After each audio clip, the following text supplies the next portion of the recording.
What's up, Internet? Lumus here from Failing at Gaming with our regular Pokemon stream. Last time I believe we had just made it to Fuchsia City. I assume we did because that's where we are now. For those of you just joining us, this is Pokémon Blue Typelocke, where the general rule is that I catch and only catch the first Pokemon I encounter of each type, and any Pokemon that I lose, any Pokemon that faints is gone forever. So I get 14 Pokemon to do the entire game with.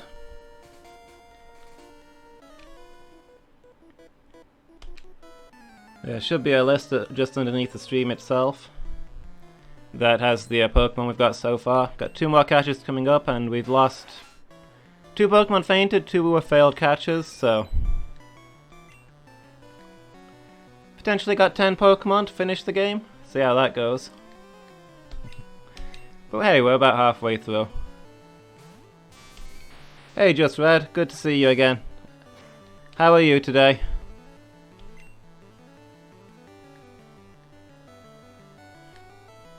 Hey, Lady Meow. Any Pokemon I forget about is gone forever too? I never forget about any of my Pokemon. Also, that Ghost type went on the list as a failed catch, so technically it's on there.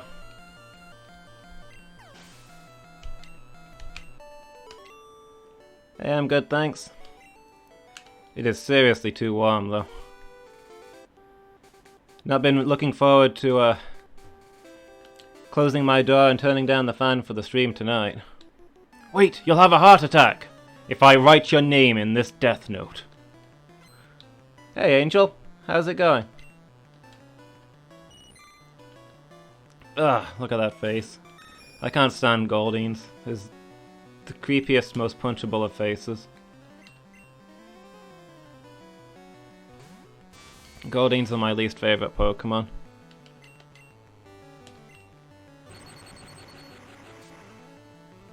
So creepy.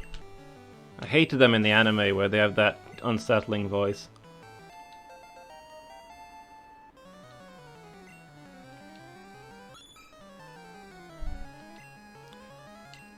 Generating a ton of random adventure hooks? That's cool. Things to populate a city. For a moment I thought you were saying random adventure books, and I was like, are you doing a choose your own adventure series now? That'd be kind of fun to see, actually. D&D style choose your own adventure. I guess the Lone Wolf books were kind of that. They had a combat system and stuff. I keep meaning to reread those. They released them all online as like freeware stuff, and I keep wanting to go through the whole series. Because I only ever had a couple of the books, but just not had time to do it.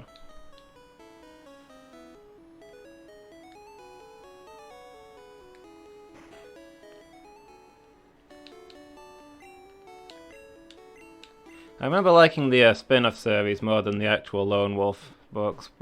I don't remember the name of it. You were a wizard in that one. Had a fancy staff and a moonstone.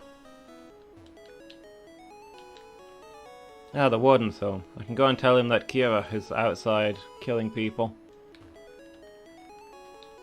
Hoof woof hefefu.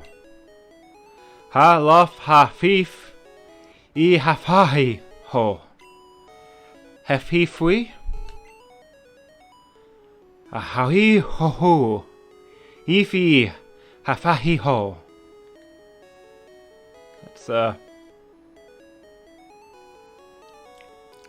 That's good to know, sir. I wish you the best of luck with that.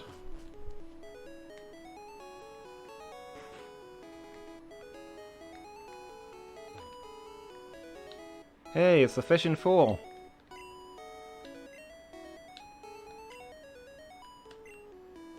Sure, I love to fish. I've actually been thinking I could probably fish up a Shelder, and that could be my ice type catch.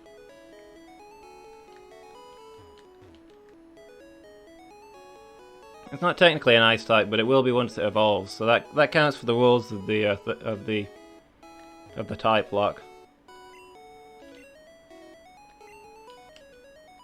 Otherwise, I've got to wait for what's the name of the place? The Thingy Islands, the Ice Islands. They have a name. Seriously, where's the name of the islands?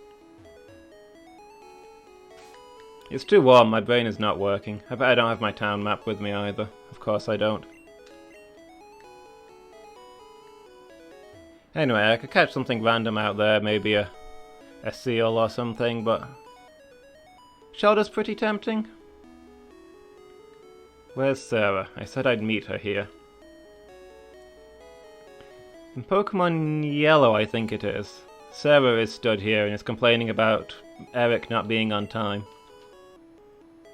Which always it's obviously supposed to be a dumb joke, but I don't know, it always kind of the idea of it kind of creeped me out as a kid. Like, they've come to meet each other here, but they're somehow stuck in alternate universes with no way ever to meet. It's kind of Silent Hill-ish. They're both here but not here. They can never interact.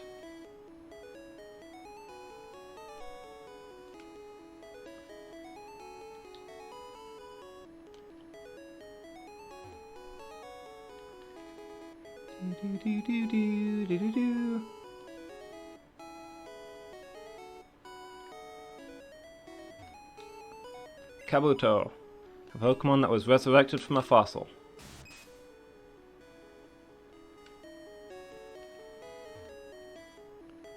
Safari Zone even has Pokemon that don't exist anymore. What stuff do I need from the shops while I'm here? TM21, what's this one? Mega Drain, that's actually good to have. Nobody can learn it though.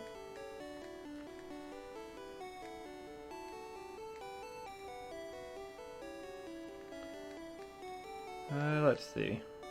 Plenty of Great Balls. Some Super Potions? Do they sell Hyper Potions here? Because I only have one of those.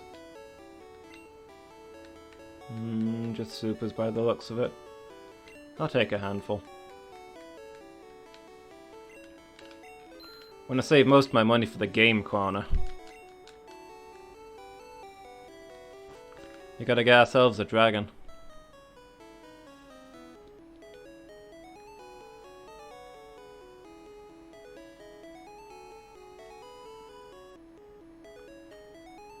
Let's see, do we want to do the Safari Zone now? Or do we want... I suppose we're not in danger of actually bumping into an Ice or a Dragon type here, so we're not going to lose our catch.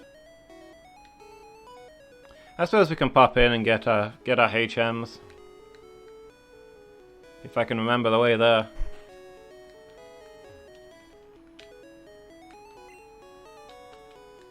Damn right, I'm a regular. I've played this game far too much for my own good. Here's a fun secret about this thing. If you don't actually have 500, he'll try and kick you out. But if you keep going up to him over and over again, eventually he'll take pity on you and let you in for free.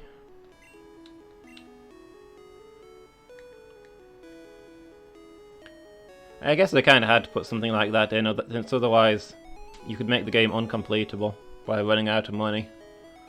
Since you can't re-challenge trainers in this one. Would you like to join the hunt? Yes.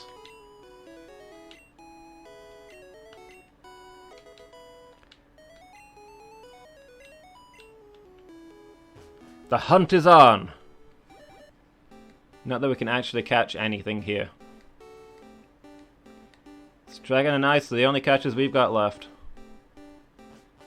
And I'll be quite upset if I somehow stumble across one in here, because I'll probably just not get a catch then. Safari balls are not reliable.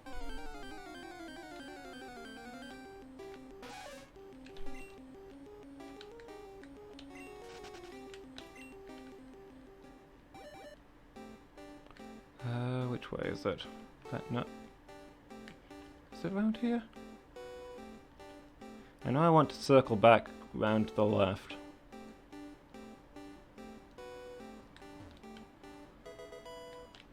This is looking promising.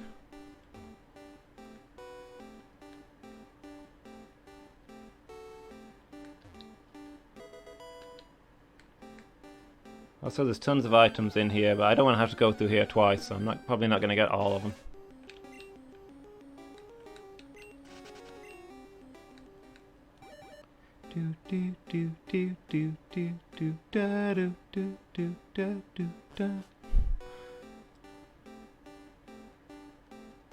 Alright, let's see.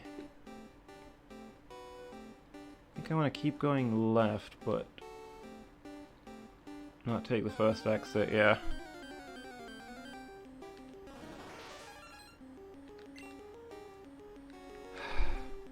Oh, Master of Paris. You were taken from us too soon.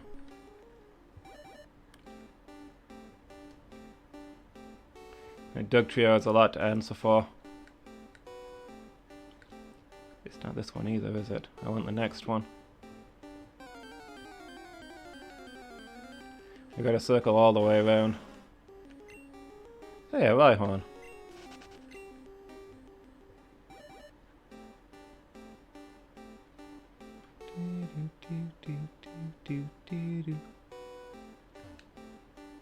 No more room for items, what? What junk do I have in my inventory now? Oh, why didn't I deposit all this crap before I came in here?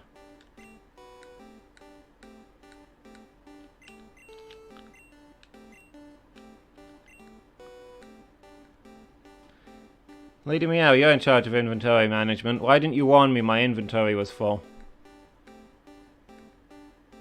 I kinda don't want to drop any of this either. For starters, most of it is really expensive. I suppose I can drop the Moonstone. Because I'm not going to be catching any other Pokemon that I can actually use a Moonstone on.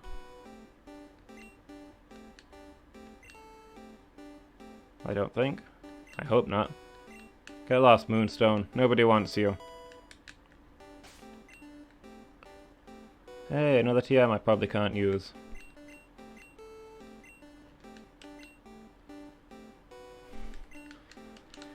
Another TM I'll never want to use anyway. Skull Bash. No thank you.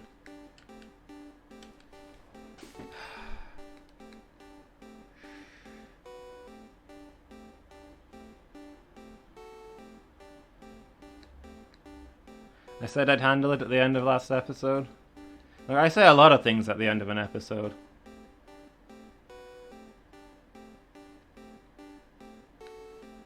You know, I'm probably going to get out of here and sell the stuff, because it'll be worth more than the 500 to get back in, and I want the money for the game corner.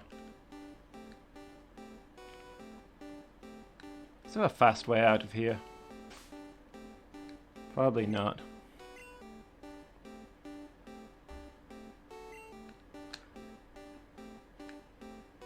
I think I ditched my map right at the start of the game.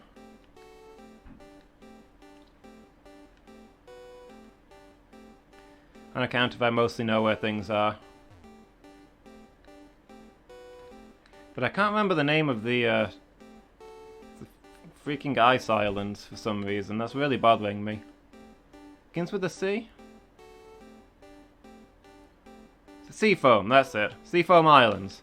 That absolutely begins with a C.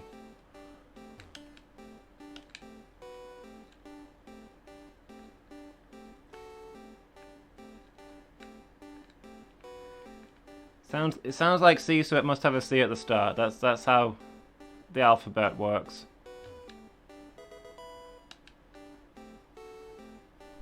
Yeah, the Seafoam Islands.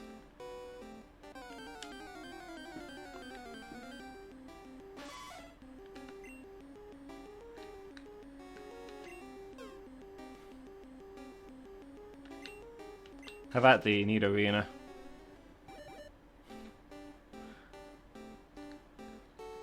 That's the real reason that people come to this place. Throw rocks at Pokemon. It's the only place in the game that lets you physically assault Pokemon yourself.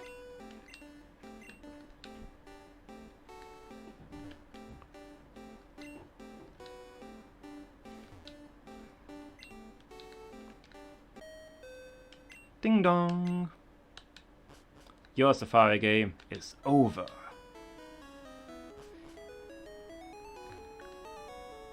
Yeah, I didn't see any Pokemon I wanted either, lady. I want a refund.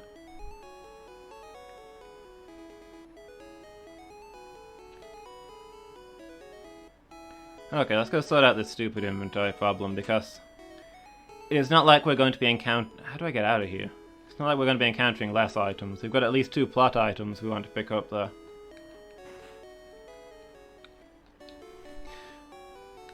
The Royal Society for the Prevention of Cruelty to Pokemon.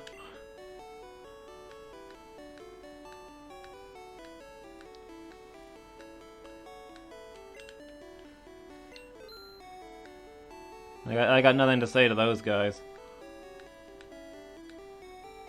What was TM07? Was that the good one? I can definitely sell Skull Bash.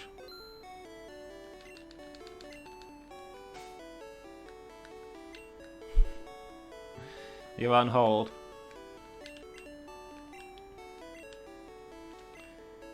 They're probably currently getting 10,000 calls from people trying to report the many thousands of Pokemon battles going on around the world.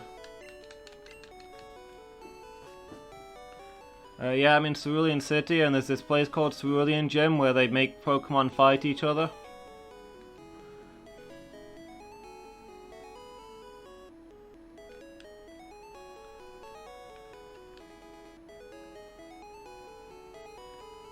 The Pokemon world is a harsh place.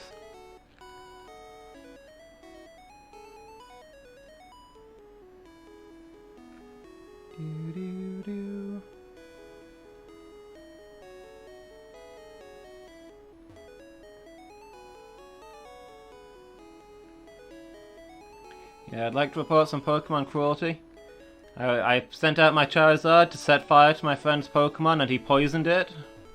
And now my Charizard is sick and I want to make a complaint about that.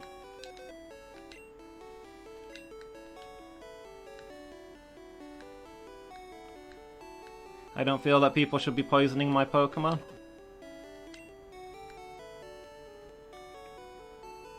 What else can I deposit? Sylph Scope. HMO2.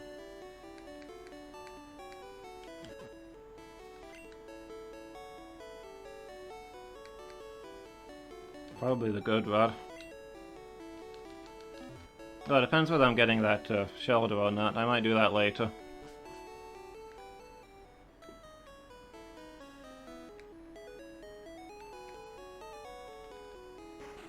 Is there a shortcut out the back here? Nope.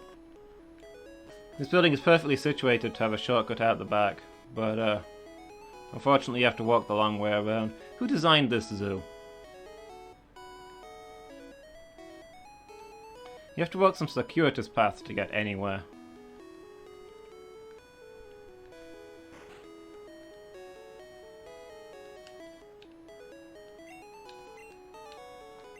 All the Pokemon I want? I'm going to hold you to that statement. I want every Pokemon in the Safari Zone. These 30 Safari Balls are not going to be enough. Hey, Noella.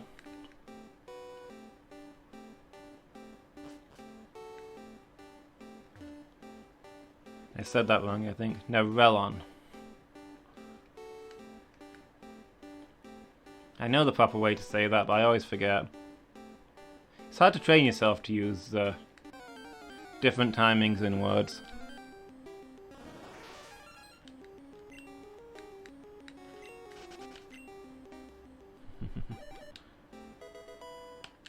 Ooh, TM37. I wonder if that's any good. Yeah, it's emphasis on the second syllable, right?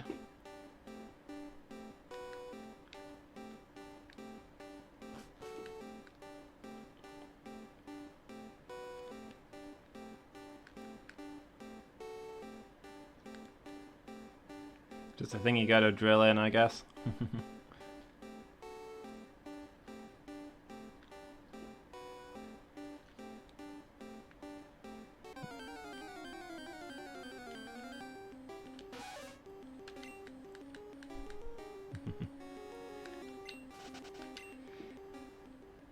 Yeah, shifting the emphasis around isn't something you really do in English. I'm not practiced in that skill. Unlike the other main language I speak, Japanese, you don't really emphasize any of the syllables. So yeah, it's not something I'm practiced in.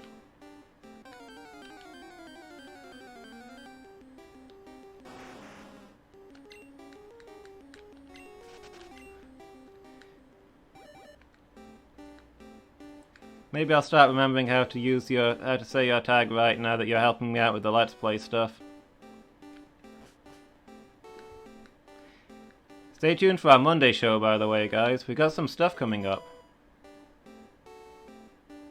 Lumus found gold teeth. Somebody must have punched the warden really hard here.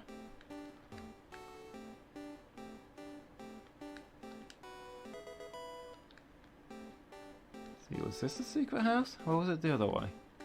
No, this is it. This is always weird game design to me, because, like, you go into the Safari Zone to look for two hidden items, the gold teeth and the HM prize in the secret house, and they're both right next to each other. You'd think they'd be somewhere else, right?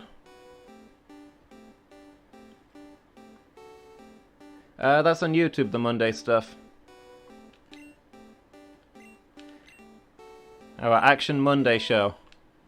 We got 2 different games coming up for that. They'll be alternating week by week. And I think they're both going to be good ones. Keep an eye out. I'm trying to remember exactly when they come out. It's less than a month away. I caught this statue. It had a revive. Not that that's an item I can use.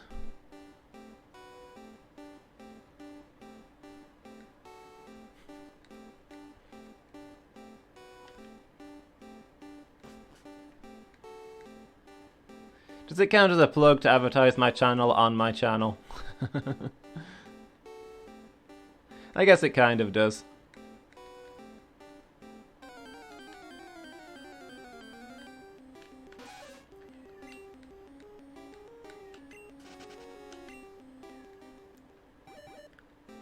I hear Tilly Cat yelling at my door, but if I let her in, she'll just want to go back out. See if we can find some more loot lying around before we get kicked out.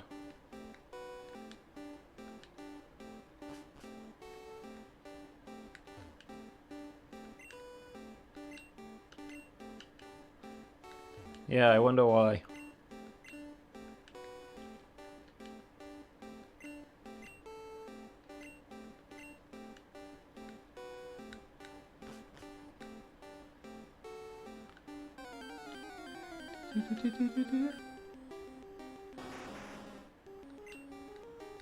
Yeah, I'm not going to throw a rock at this one. Might kill me.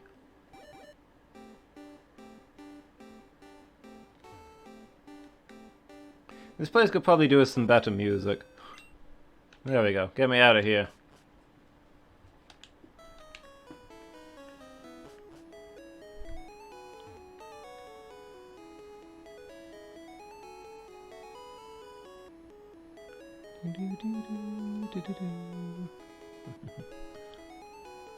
Anyway, I'm just excited about the new shows because we've got new people coming in.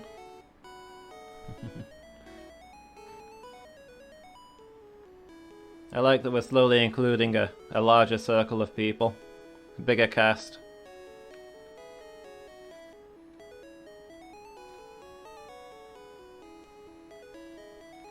Oh, never mind. I was going to go back to the mart and sell that revive, but the mart is in a really awkward and dumb place.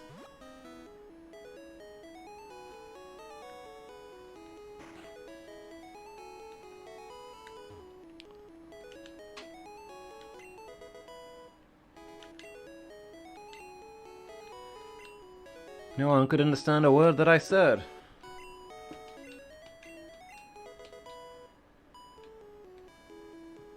Hooray, got a HM04. Now to immediately use it to rob the guy who gave it to me.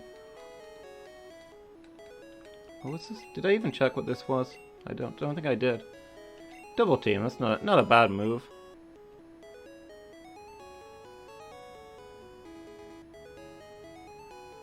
All of the gaming group? Yeah, all of you have been on at least one show. I mean, they've not all gone up yet, but yeah, you've all showed up for a filming session. Let's see, we need some more physical damage. Ubermensch?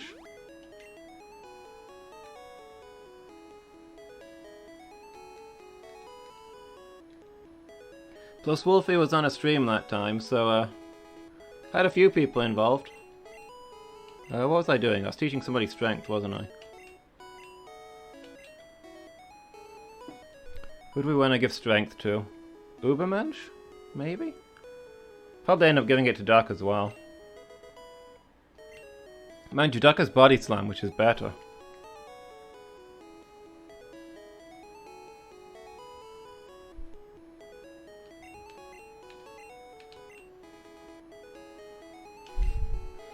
You haven't been on a show? Some loser stuffed you in a closet and took your place?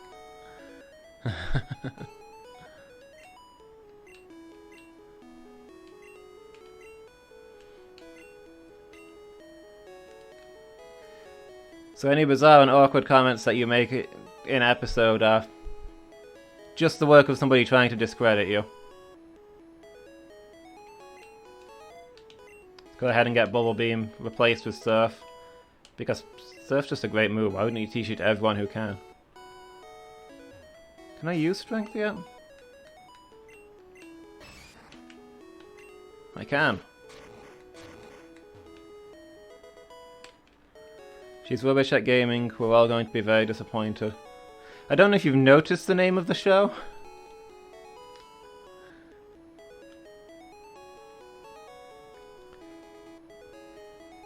I feel like anybody who watches our show or the stream and is disappointed at bad gaming has probably come to the wrong place.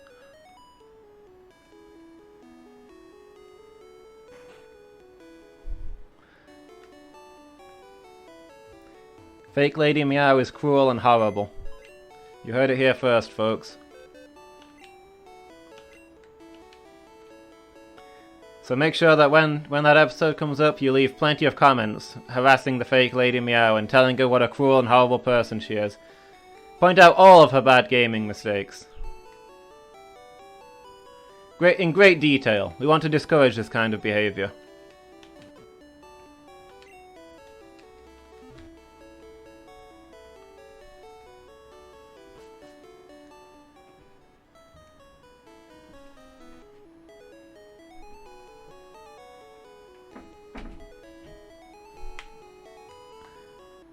Spurious accusations.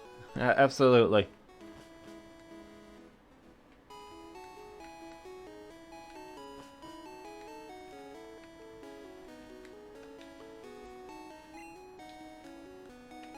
I don't remember you. What was that? 60 kinds of Pokemon? I think I've caught about 10. 20. It's more than I thought. Yeah, I don't think we'll be getting 50 Pokemon in this game. But, I'm gonna let that slide because in this game EXP share sucks.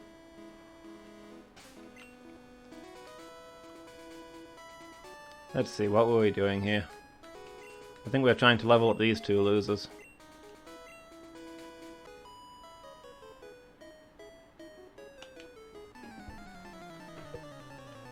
Sure, I'll play with your Pokemon. Add them to my party and we'll go on an adventure.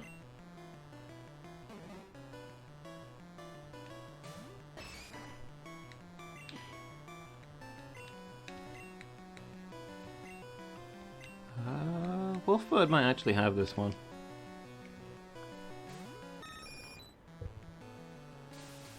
No, of course we're paralyzed.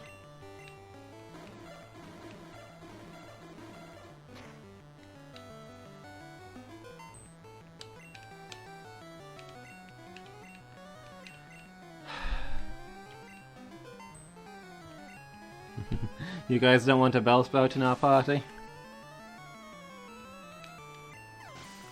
Bellsprout is your version of Goldeen to me, right? Great gangster lean, though. Like Cthulhu mixed with a houseplant. Okay.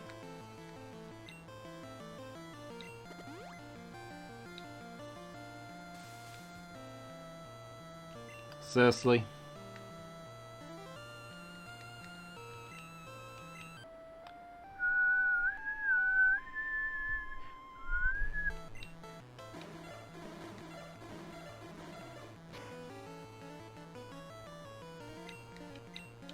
Okay, get back in the air.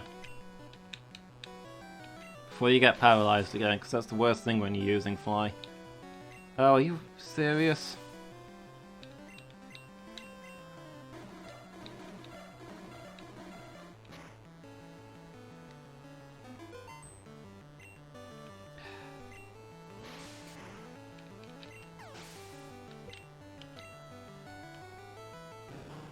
Wolfbird, what are you doing? Let's somebody else take over. Cake bake. Yeah, Ardishes are cheery fellows.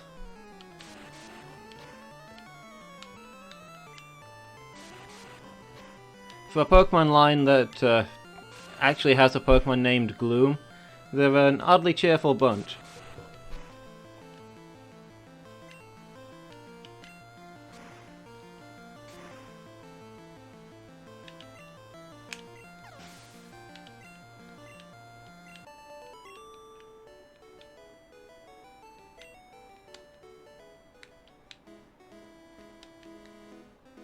Yeah, you do that. So we're kind of walking this route backwards. This is the alternative route down to Fuchsia, the one that goes through the fishing route. This one's definitely more of a pain than the cycle path though, so I almost always do it this way.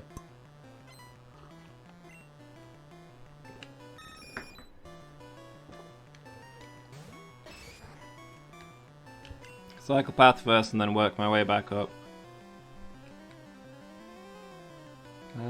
Lady Squeak.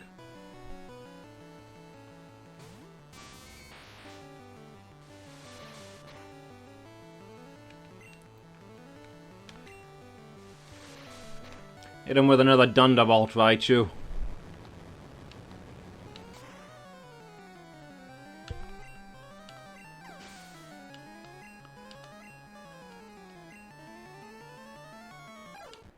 Far-fetched. Hit him with another Thunderbolt, Raichu.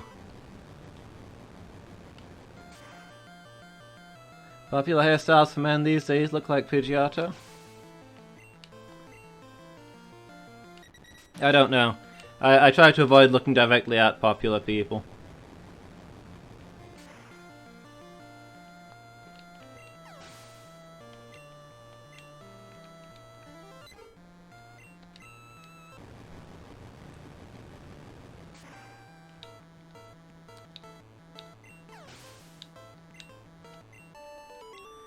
I do see a lot of my hair is a bird memes online, but I don't think any of those people count as being popular.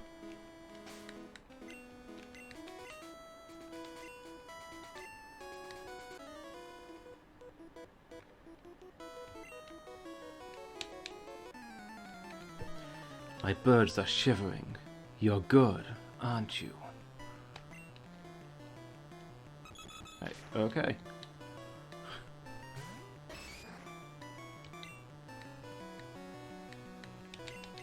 His birds can sense a good trainer a mile off.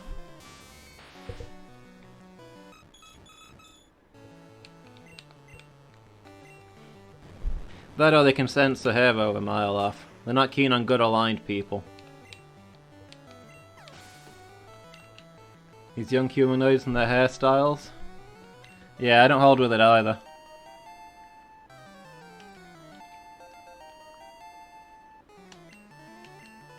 Hair is for creeps and weirdos.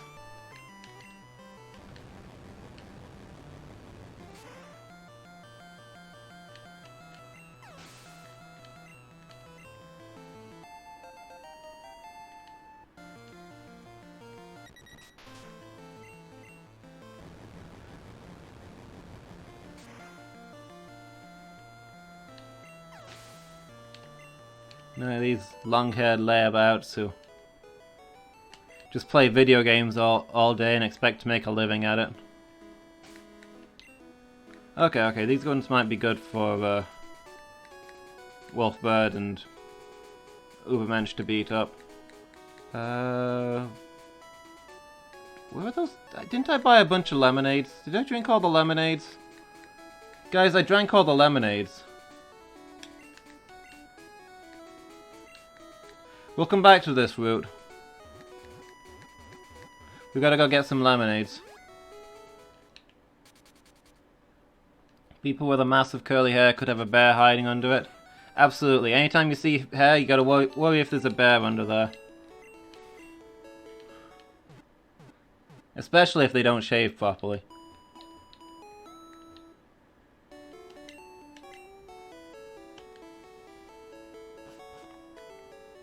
Okay, so the lemonade stand's just at the top of the department store. We'll just head straight up there, buy a whole bunch of lemonades because they're the best healing item in the game. They're the most cost-efficient item around. And we'll get straight back to it. Just fly back down there and finish the route.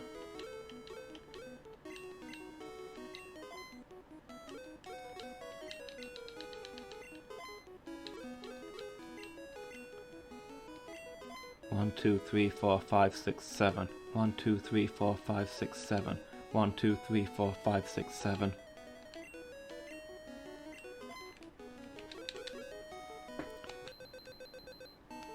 Maybe the trick is just to hammer the buttons as fast as you can.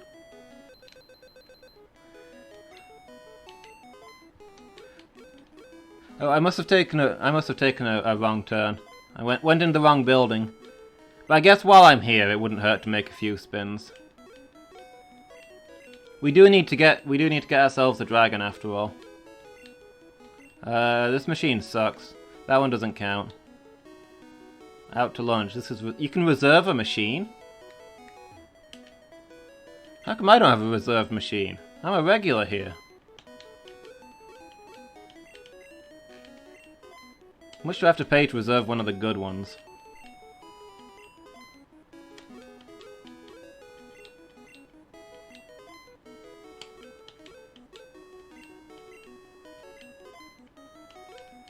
See, these machines have different payouts. We need to find a good machine that gives out lots of prizes, and then play. Then I suppose we'll have to play it for, long enough that we'll make back the money that we've lost. I mean, we just want to make just some small winnings. Maybe we can run up a tab. Yeah, you think that maybe they'd give us a bit of an advance? I mean, they know we're good for it, right?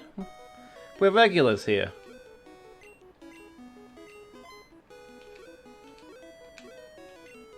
I thought this might be a good one when we won first time. We're not getting much more out of it.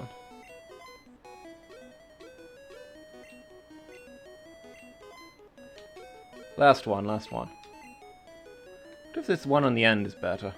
We've tried the rest of the row, right? Ooh, looking promising. What else have you got? Come on, lucky sevens. Ah.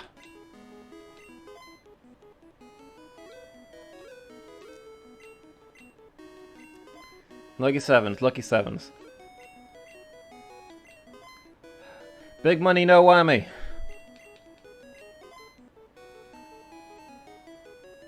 Big money, no whammy. I've watched precisely one episode of that show, and it was the one where the guy won billions by basically cheating.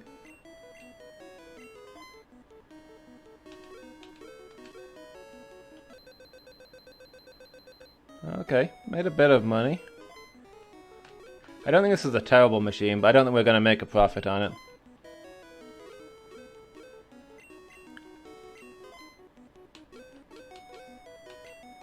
No.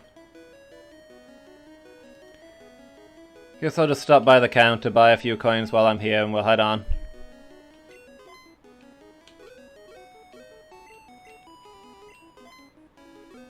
That's probably the only episode of that show that like 90% of people watched. They put it up on YouTube and that after we did it. Because that's where I watched it.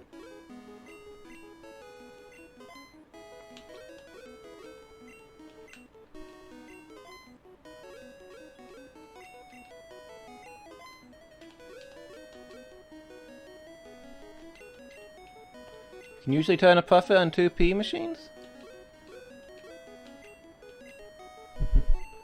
Not bad. I don't think you're supposed to be able to do that.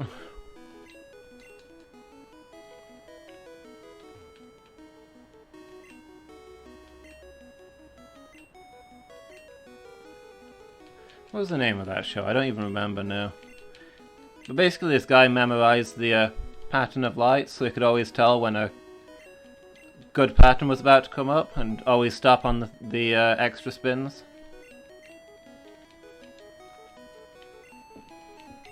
And they had like 2 whole episodes of him just winning non-stop before he decided to just take the prizes and then leave.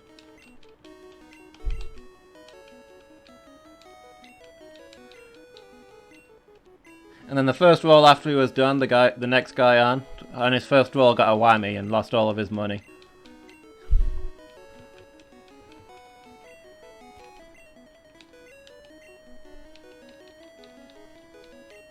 That night when you went wild on 2p machines in Sheffield Bowling Alley.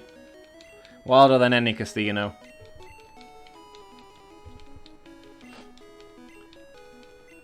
Yeah, see, the casinos have got rules. But in a bowling alley, there's no rules there. You can 2p machine all you like.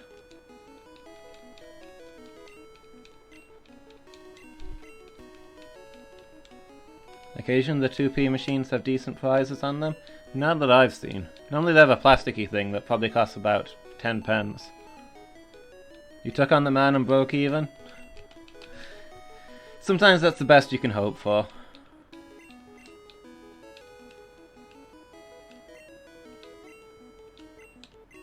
I don't remember the name of the show. It was some Wheel of Fortune-like thing. It used to be popular like 20 or 30 years ago, I think.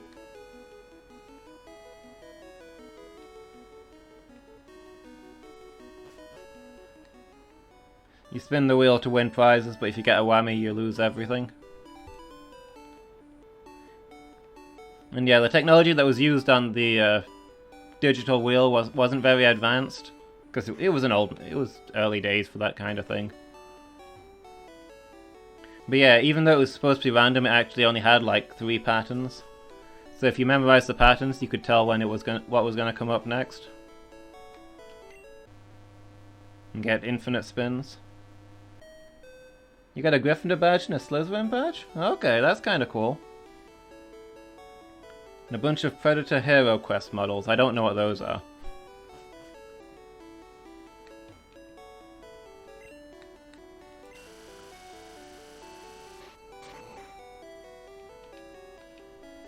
Good quality badges too?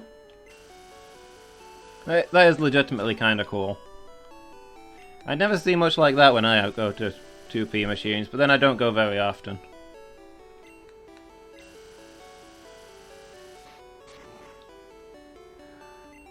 Which was a faster way to buy this stuff.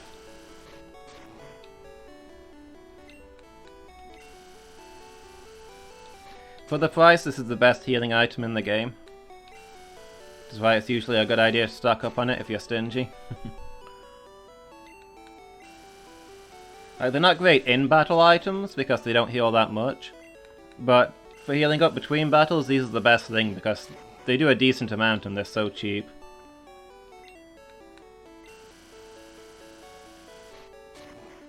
You got a guitar keyring? Yeah, it's okay. You schedule night out for 2p machines, absolutely. Failing at 2p machines. That's what we need to do.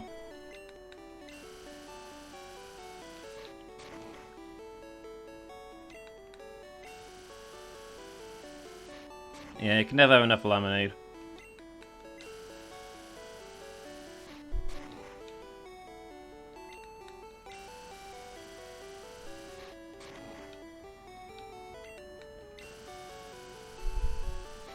Would it be live streamed?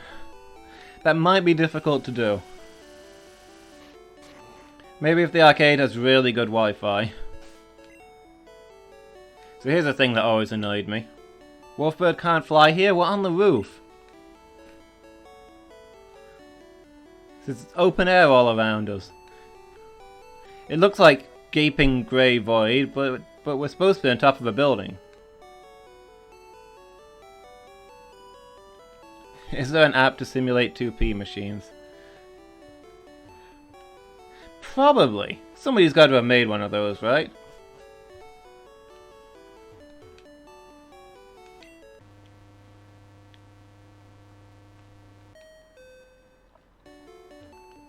I can't imagine that nobody's made one of those. It's got to have happened. You had one on your old phone, okay. And you say I have a gambling problem.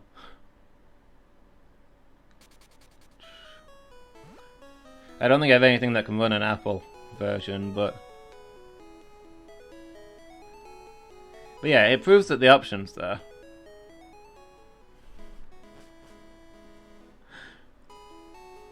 Maybe I can get the crew around and we can do a live stream one night of us playing a 2P phone app. You're not sure you've ever said that? You're the only person I know who hasn't, then. You're the one who's indulging my game corner habit.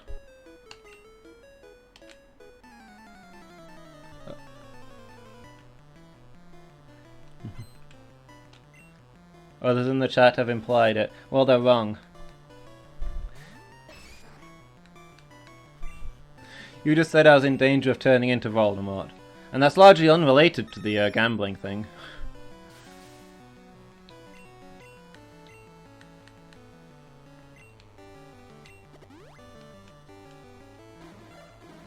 Mostly with my love for snakes and killing.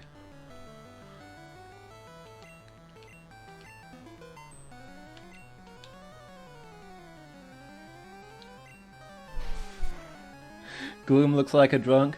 Gloom is an artist that's had too much. Looking at this picture makes that clear. Just staggering on its way home. Spending half the trip crying and the rest of it singing.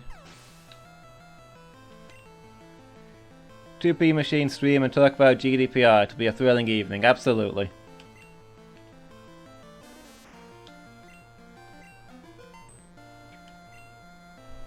People are probably going to make me do that. I'm going to hear about it non-stop in the chat now.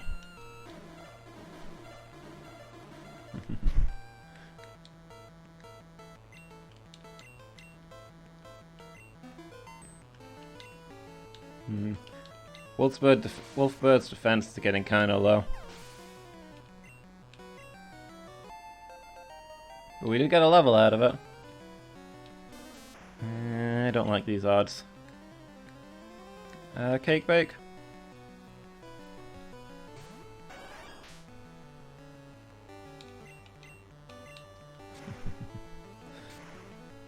See, chat's already demanding that I do it. I'm gonna hear about nothing else, I'm sure of it. When's the 2P stream? As soon as I can get the gang together.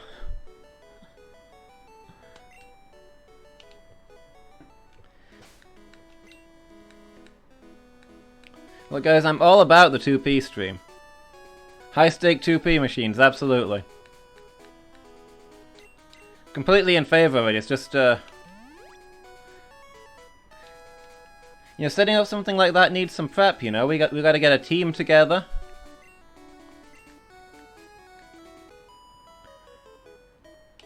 We've got to find a time where we can get the entire 2P team in. We got to find a good app, probably a few apps, so we can swap between them, you know. So there's another one with plant types. I was hoping some of them would have normal Pokemon.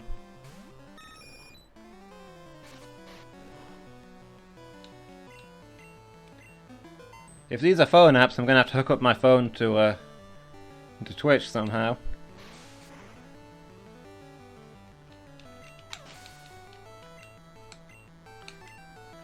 I mean, I want you to know, I'm working hard, day and night, trying to prepare this 2P stream for you. I haven't rested since the idea first came up 10 minutes ago.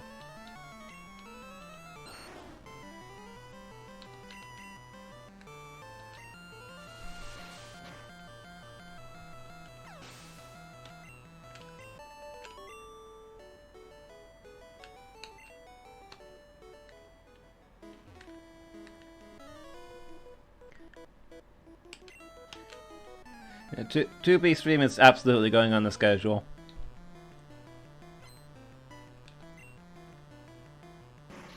Coughing.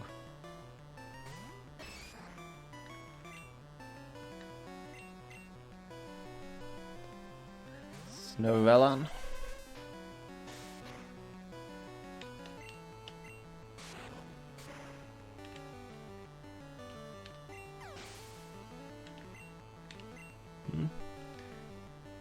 Some of the best things about arcades? The 2P machines?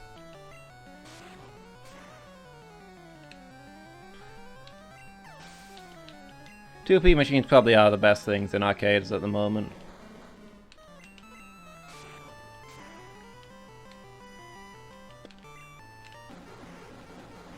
I mean, they beat slot machines, at least as an imitation of a skill element.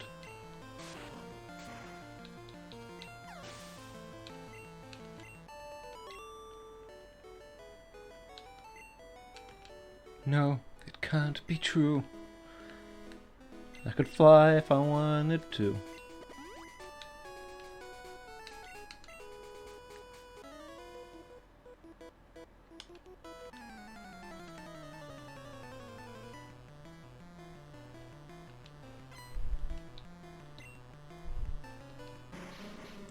Mind you, I also enjoyed throwing things at clowns. Unrelated to the whole arcade thing. Good to know.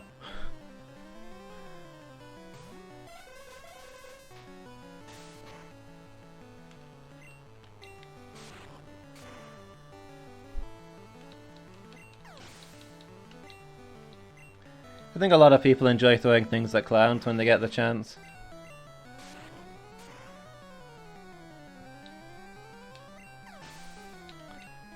A summer fate thing.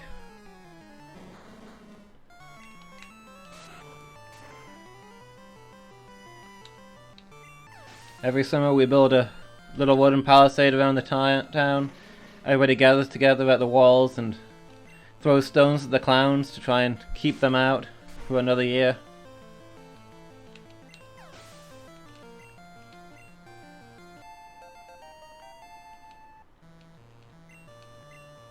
Hey, Snowelon's learning Psychic. I guess replace Confusion? A little tempted to replace Headbutt because Headbutt sucks. Does give him a different element move though.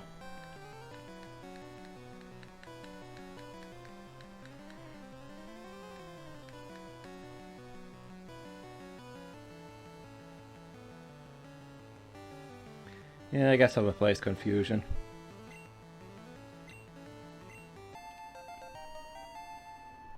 Best of my fate thing you ever did was throwing stones at crockery. See, that's not as fun because the crockery doesn't really fight back.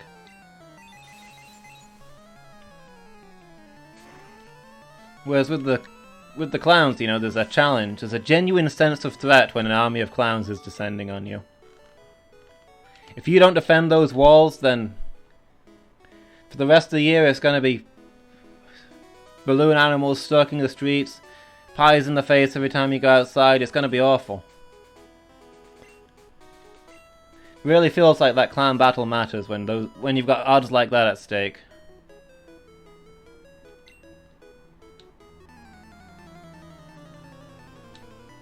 I look gentle, so you think that you can beat me? Lady, I didn't consent to this. I need an adult.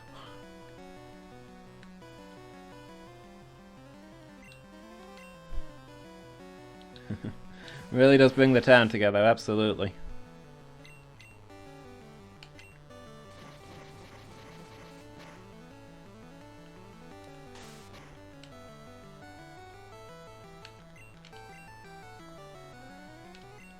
There's not a person that doesn't participate in Save Our Town from Horrific Clowns Day.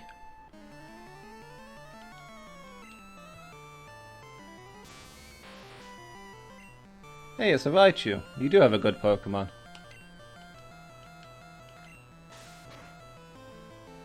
Still not one that's going to do great against a ground type, though. Heck, we paralyzed you, and that's just embarrassing.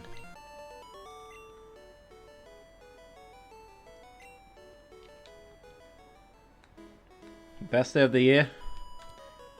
It's the best day of the year if you lose, because the rest of the year is going to suck. That's how ghost towns get started.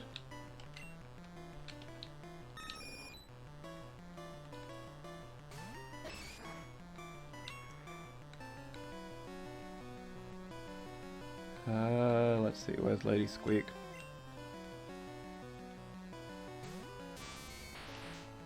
Thing is, once you lose once, everybody moves out and abandons the town. So the next year, there's nobody to keep the clowns out again. And the clowns just take over the place.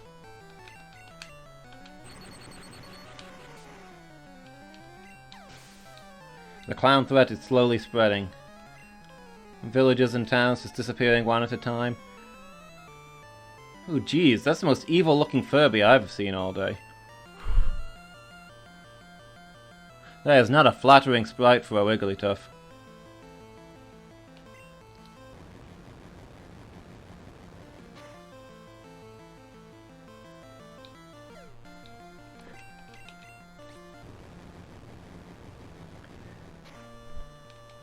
This is starting to sound like a really bizarre D&D campaign setting. World slowly being taken over by clowns. Towns and villages disappearing one at a time. People becoming more and more concentrated as they try and cluster up and defend the cities against the clown threat. Angel, I know what your next game needs to be.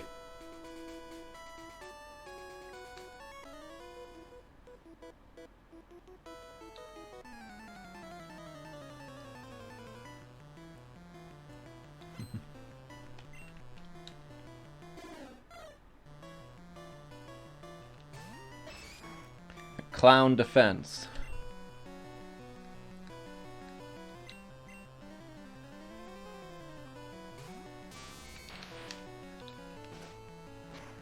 Yeah, I don't know what was up with that Wigglytuff. Yeah, it had obviously taken something.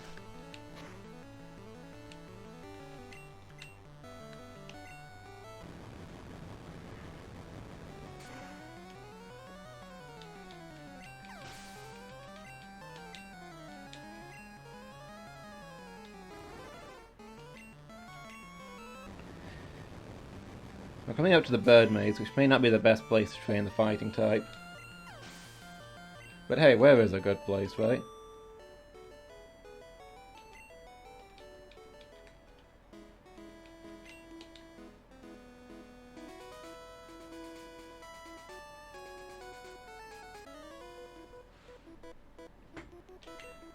Let's go, let's go, let's go! Okay, dude, we're going, we're going.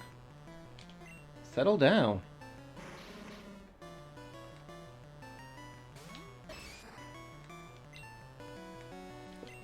I mean, you're only going to throw coughings at me and they're only going to get melted. And all the while I'm going to worry that one of them's going to explode and they're not going to.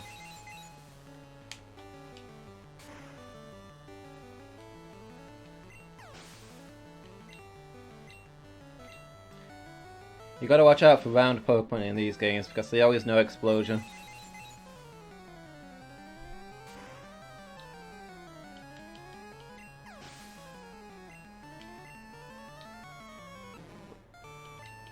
Coughings, Geodudes, Voltorbs. Any Pokemon shaped like a grenade can call upon its grenade ancestry.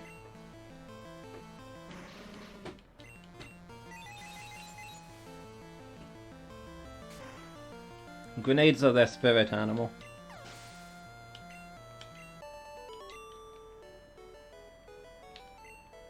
Arrgh. I don't think I have anybody with cut in the party, do I?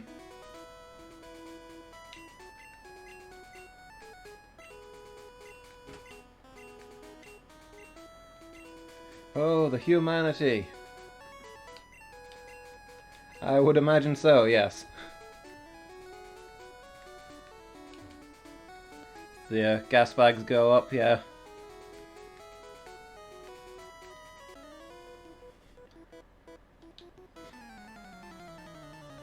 Now I'm wondering if Wailord can learn Explosion, considering that it's an actual blimp Pokemon.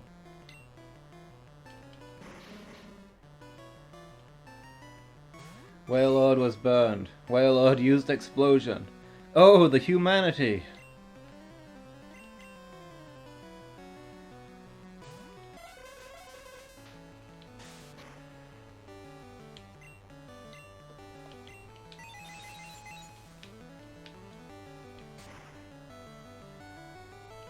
There's probably also something about whale Pokemon exploding.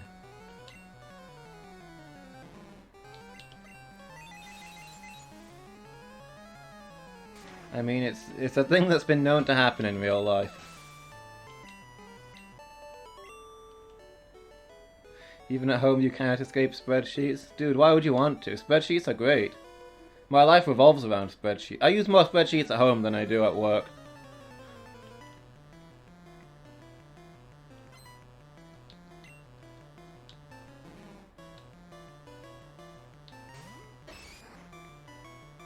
Yeah, I like what you're using it for, tracking names and traits for NPCs. So that's the main thing on my laptop when I'm doing D&D with you guys, just a spreadsheet with all of the local names on it. And a very brief description of the character next to it. Maybe EVE Online is the game for me.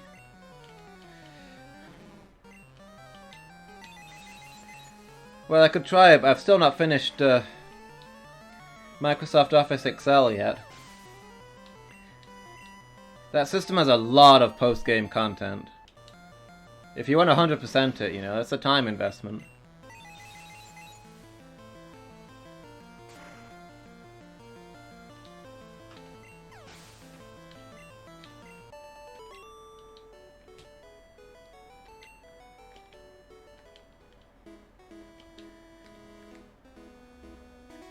Raising Pokemon is a drag, man.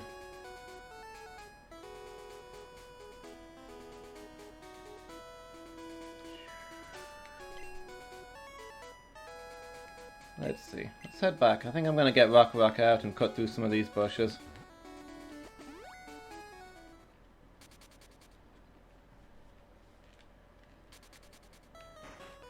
Can probably drop Ubermensch because the next two gyms are the Poison and Psychic ones, and I can't really see our Fighting type doing much against those. I don't even know what I'm leveling him for.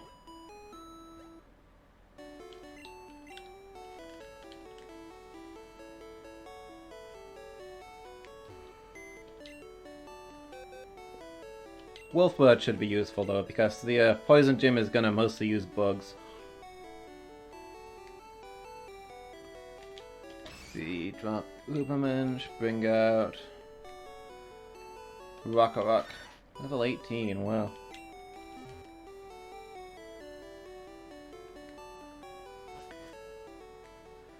I suppose considering we've got 3 ground types, it's not that surprising.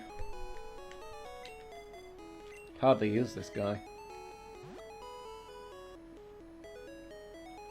He's basically our HM slave. You just get him out when we need to cut something.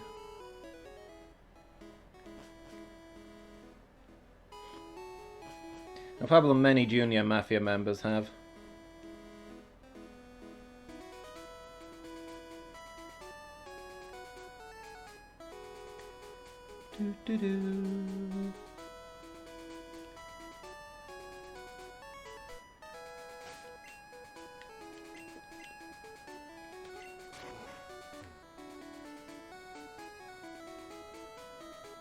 Like those DC superheroes with really niche powers? Like, you mean like the, what are they called? The Legion of Reserves or something? Like that one guy who can eat anything and the other guy who can shoot light out of his hands but only when there's bright sunlight? Something like that? Oh, now we encounter somebody with normal types.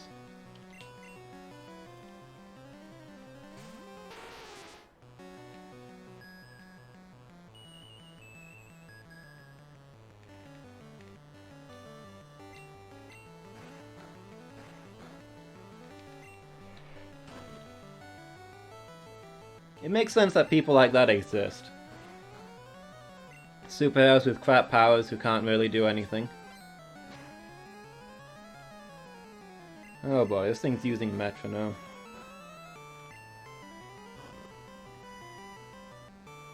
Wait, why am I not using my Poke Flute?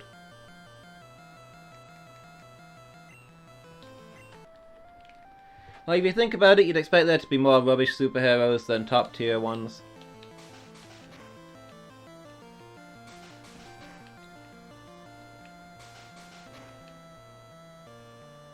But every time they reboot the setting, they're like, nobody cares about these really minor superheroes, let's get rid of them and focus on the main ones.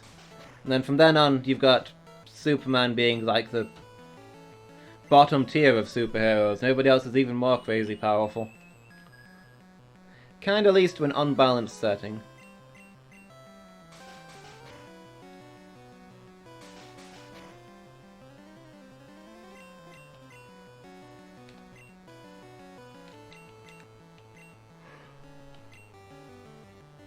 Crying out loud.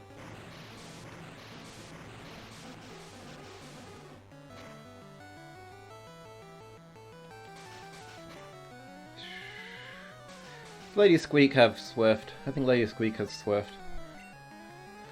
Lady Squeak, you want to get out here and use Swift?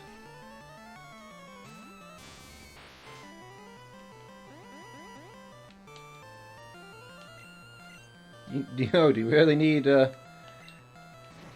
Sleep Powder and Sing? Come on, Fairy.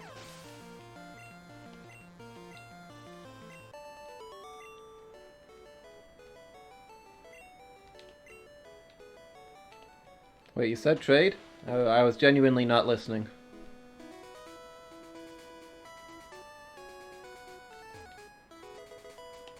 Hey, another TM. I wish they'd do more stuff with overseas superheroes too. Well, that's a garbage TM.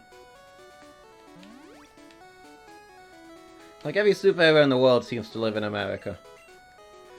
I mean, I'm not saying that they have to do series about them or even have them be main characters, but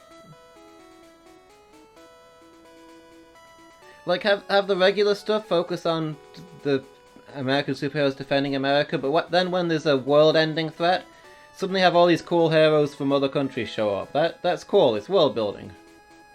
That's one thing that Worm does really well, as a superhero story.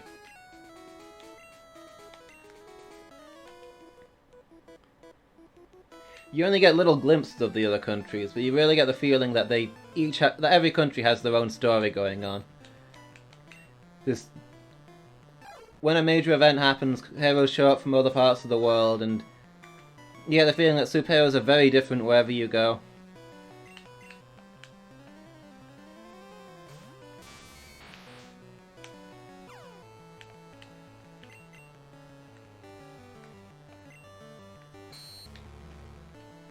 Like, America basically has the Justice League in Worm.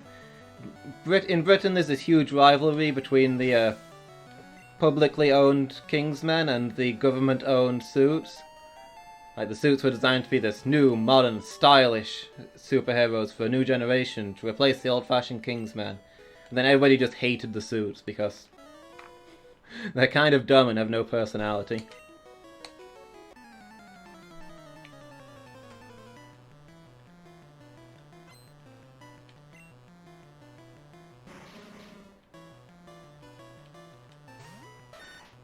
Then in Mexico, the villains are all politicians and businessmen and basically run the country, and the heroes are all criminals, fighting crime with the aid of their drug money.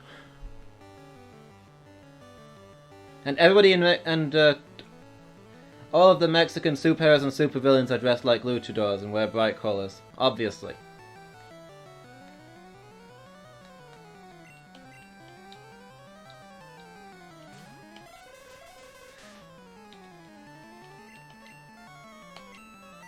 Exactly, the whole Kingsmen and Suits thing is so perfectly British. You give us something designed entirely to please us and we don't want it. We'll stick to our old-fashioned, useless superheroes, thank you.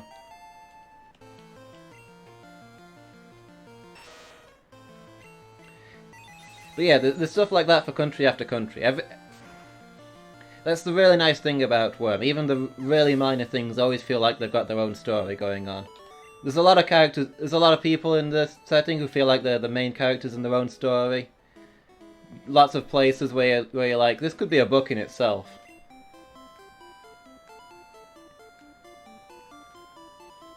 Worm has footnotes that are better than some entire books I've read.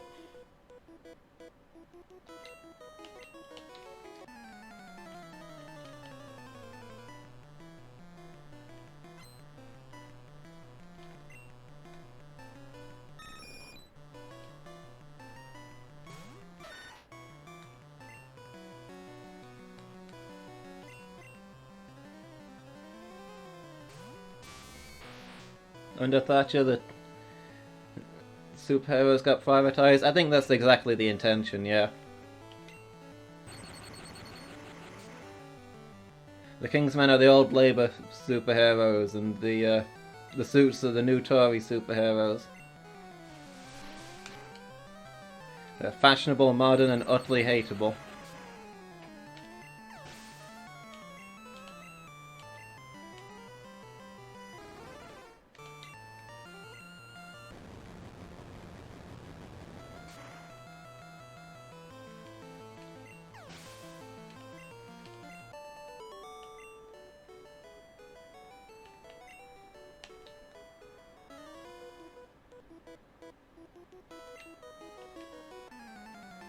Of course I've not taught my bird Pokemon how to fly. Most birds are born knowing how to fly. It's a ridiculous question. Although that said, my only bird is the wolf bird, who still hasn't learned a natural flying move. The only thing he's got is fly, which I did teach him. It's a little bit slow, wolf bird is. He tries his best, bless him.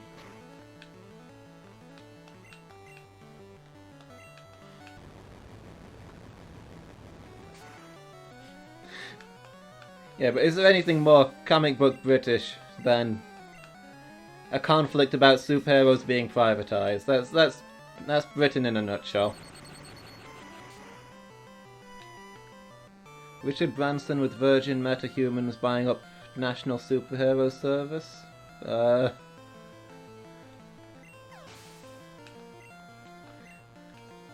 Not entirely sure I get that reference.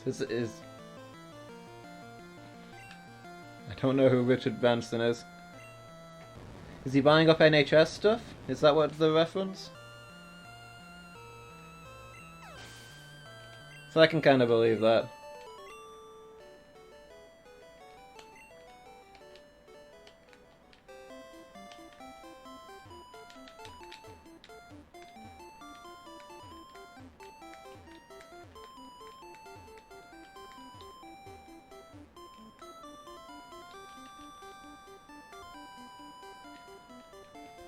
Actually, now that I think about it, since you mentioned buying up superheroes, probably Canada's in Worm is the closest thing to having the Justice League, because they've just got the Guild, who have all of the superheroes there, I think.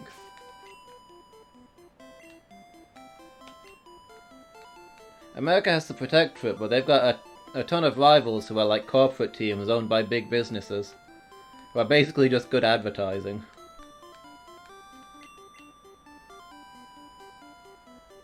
Okay, Richard Branson is buying up NHS stuff. The NHS is the best thing that we have, and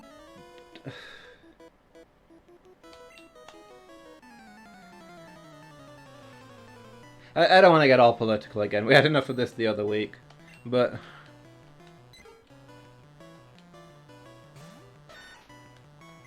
I just wish the government would take better care of the NHS. It's the best thing we've got going for us.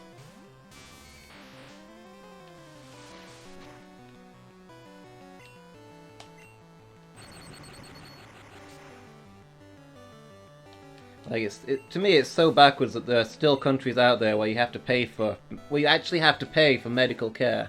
That's like unthinkable to me, growing up around the NHS, and the government want to get rid of that? Why would anybody want to get rid of that? It's amazing.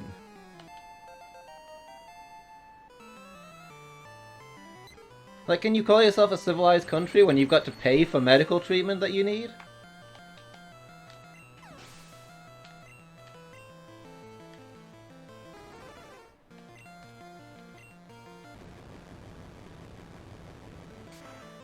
Yeah, absolutely the best thing this country's done. Were we the first ones to have an NHS? I know there's lots of countries that do it now, but I think we might have been the first. Something to be proud of.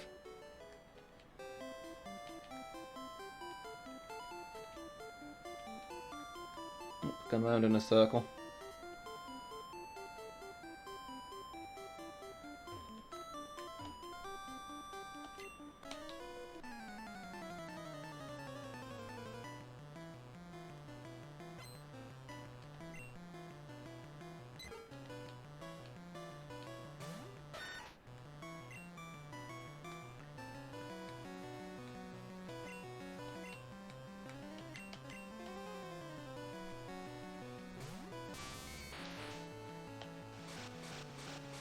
Because the real problem is the EU. If we hadn't lost billions of pounds leaving the EU, then yeah, that's all money that could have gone into the NHS.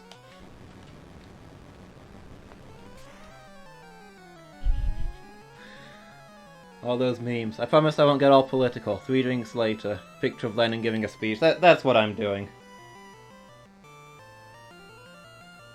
Hold on, I forgot to turn my phone off, my bad. I even started this by saying I don't want to get all political again.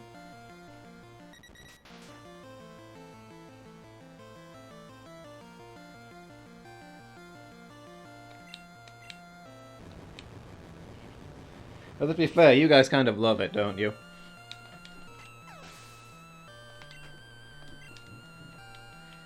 I only worry because I think you two probably know more about politics than I do, and I might embarrass myself.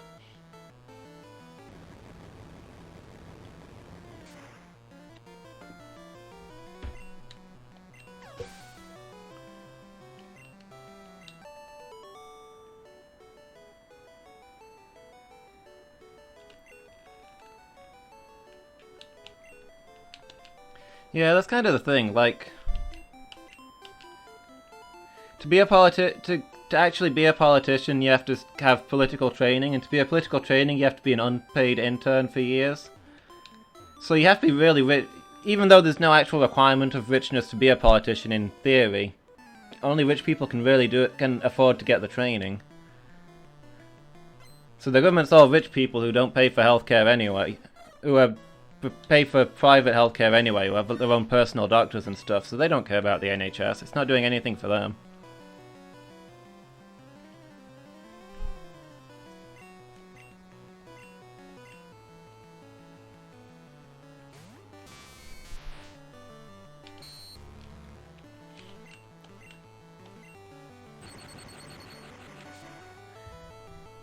Three drinks later. Hold on a second.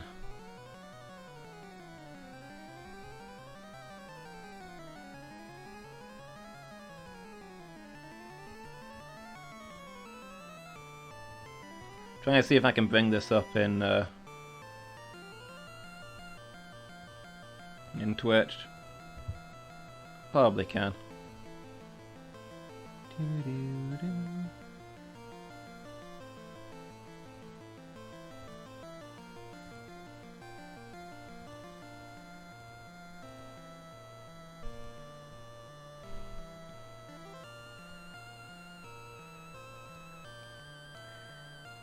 Basically what's going on tonight. I should probably change the topic.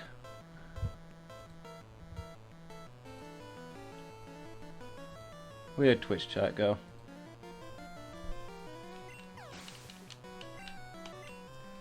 Also went to private schools, so no interest in state education.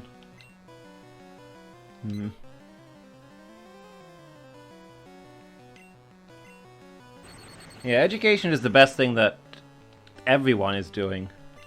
The best thing the planet came up with.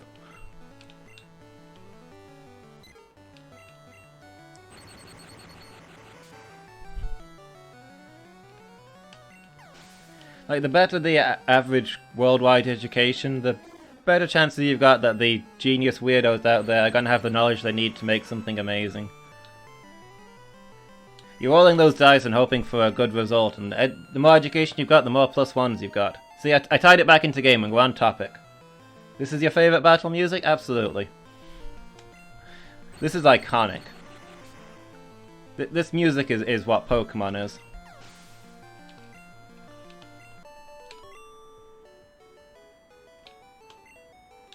The wind turned. I'm beat. I guess I'll fly home. Yeah, go ahead and fly off now and get out of my way. You're blocking the path. So I think of this as the bird maze, but I'm not sure what this is. What is this actually for? This whole area is just like a mess of fences. Is it for training birds? Do you come here and have them fly from post to post? Is that a thing in this universe? Have we fought yet? I guess not. Always go with bird Pokemon. It's all bird trainers here, so it's gotta be like something to do with the bird trainers. One of those things for slow cyclists? There are a bunch of cyclists clustered just south of here. Is it to stop the cyclists from driving on the fishing piers and through this little wilderness area, make them take the cycling route instead? I guess that would make sense. That would also make sense. Maybe the bird people came here afterwards when they realized they could use the post to train their bird Pokemon. Or maybe they're just here because the bikes scare the birds. These are all plausible theories.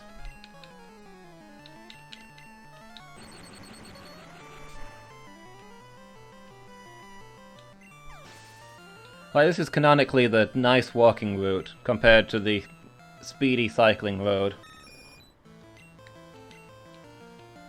Way longer and slower, but with more stuff going on. Bird people makes you imagine bird people. Birdman!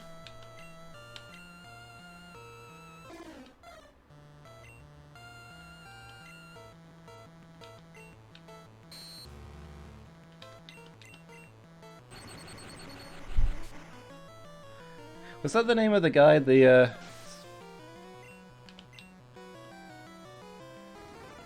Something Birdman, attorney at law? I remember when that was a serious cartoon. Back when he was a legitimate superhero. I used to really like his cartoon, and then he got bought up, but then they cancelled his show and he got bought by Adult Swim and they turned him into the comedy attorney character. I'm not complaining about that. I think it's an imaginative reinvention.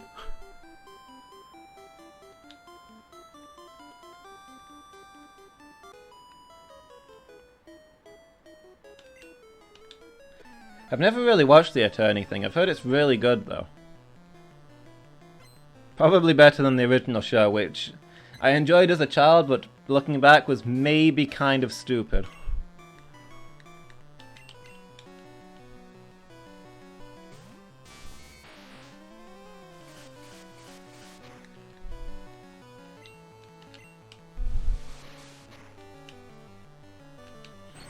I should see if I could get those on DVD sometime. I've been getting into D&D. We can watch an episode of each and do a comparison.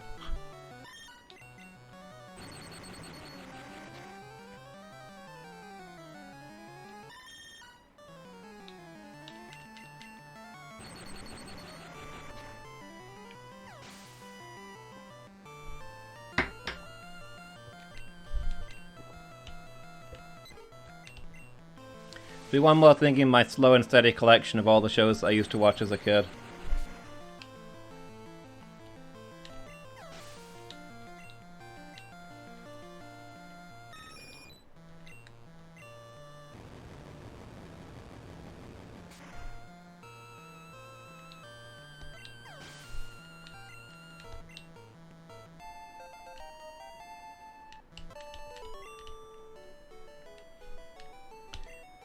Wow, you totally won!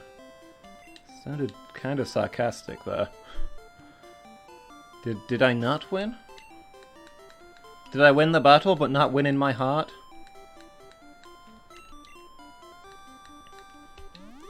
Are you offended that I'm using actual Pokemon techniques instead of using meditation in battle to hone my spirit?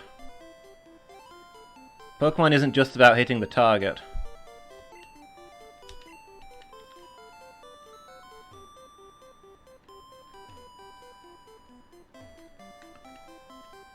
Okay, let's see. Where have we been? Okay, not done this one yet.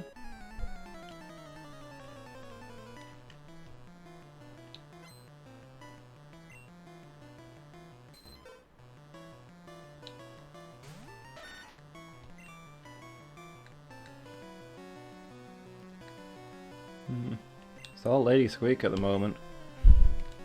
Nobody else is getting their chance to shine. Victory and defeat are irrelevant, only the act itself has any true value. Pokemon is about cruelty.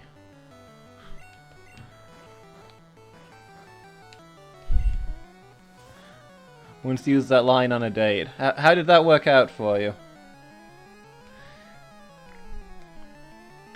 Did you encounter victory on that date, or was the date itself... Did the date itself have true value?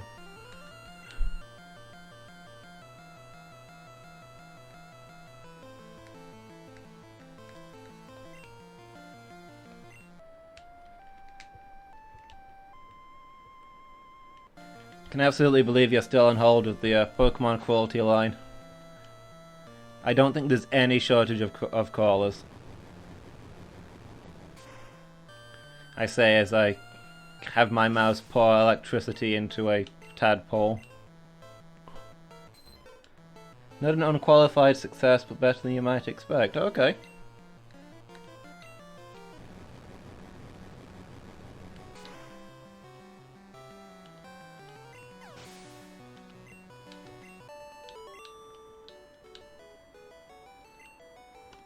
Not enough. Never enough. I got those badges from gym leaders you know. You know all the gym leaders?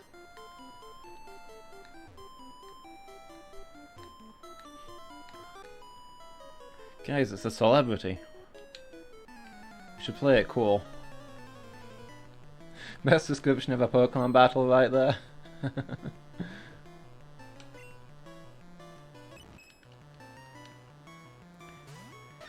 Means and ends are not separate things.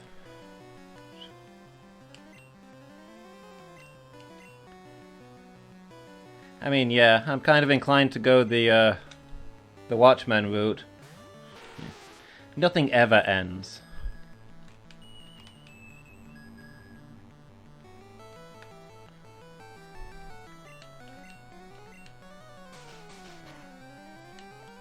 Society for Pokemon Emancipation and Rights. Spew.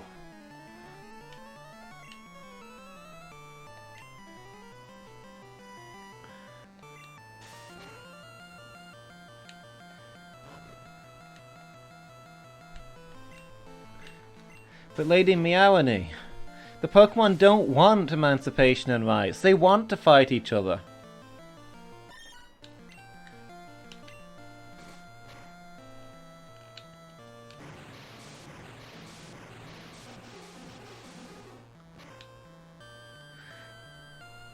Look at how much my 12-foot tall stone rabbit monster is enjoying drowning this kitten.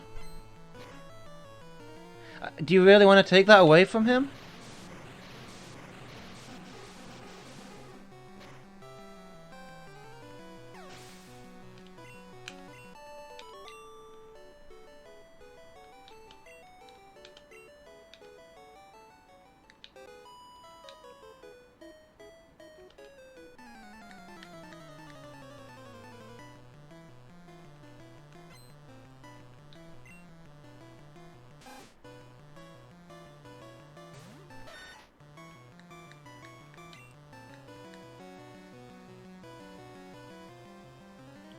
They are bioweapons, their purpose is to fight. Have they evolved beyond their created purpose?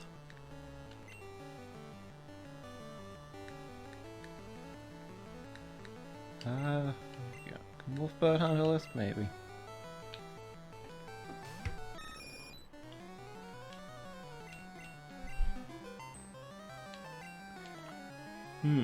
But in order to evolve, they have to fight.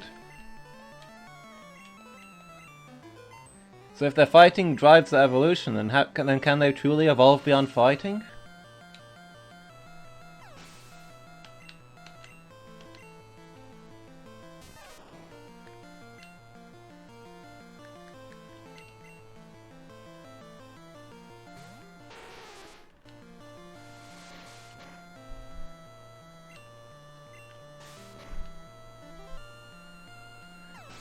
For real though, I'd make the argument that Pokemon fighting is not like animal fighting or anything like that.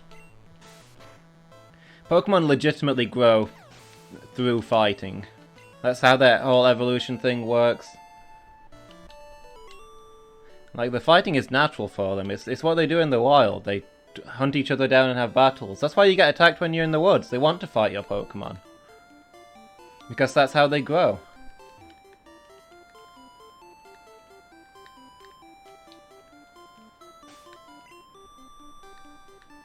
In a very real sense, you're denying Pokemon their needs if you don't make them battle.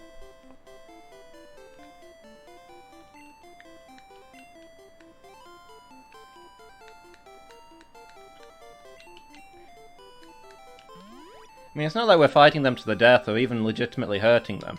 These are like friendly sparring matches that are probably nicer than what the Pokemon do to each other in the wild. And it lets them grow and it lets them learn new things.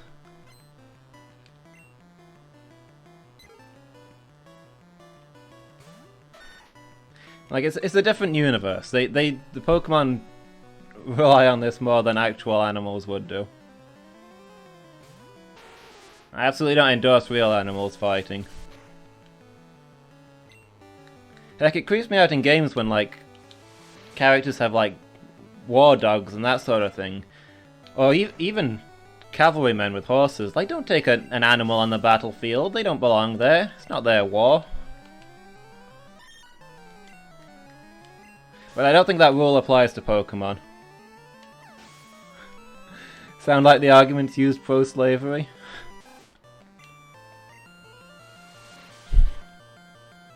Maybe I'm making some uncomfortable dialogues here.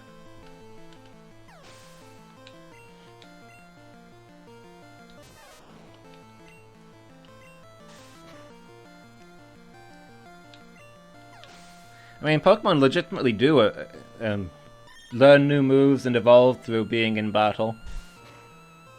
Like, even the baby Pokemon, they don't become adults until they fought. Yeah, they have to be like the newborn babies have to hit level 5 before they become adults. So there's verifiable evidence there.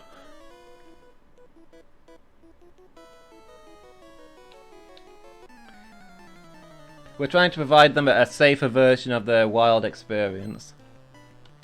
Like, I imagine wild Pokemon are constantly having battles and then going off to heal, and not even to eat each other or defend territory or that, it's just because that's how they grow.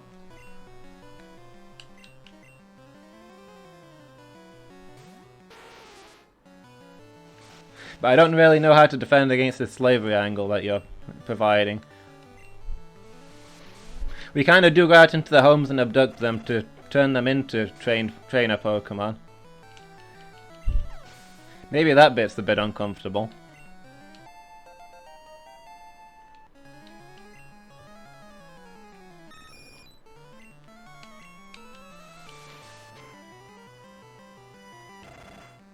I'd use the defense that it was actually a Pokemon that invented Pokeballs, but I don't know if that makes it okay.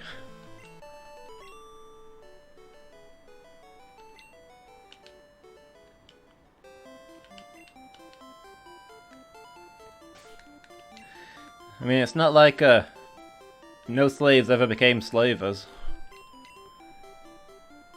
There's gotta be... Can you not do a troll face on there? I would have thought there'd be a troll face emote. I don't know what the list of emotes is on there, but...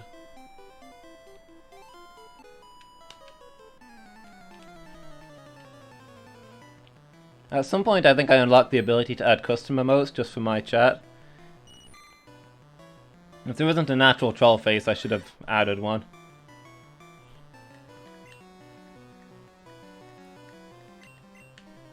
That guy kind of supported my argument. I wasn't reading what the trainer said. His Pokemon are happy even though they got beaten to a pulp. See, these are friendly matches. They're fun, they're entertaining. See, it's a contest. Could use phrenology to justify these things. We'll look at the bump on a Pokemon's head and see if it enjoys fighting.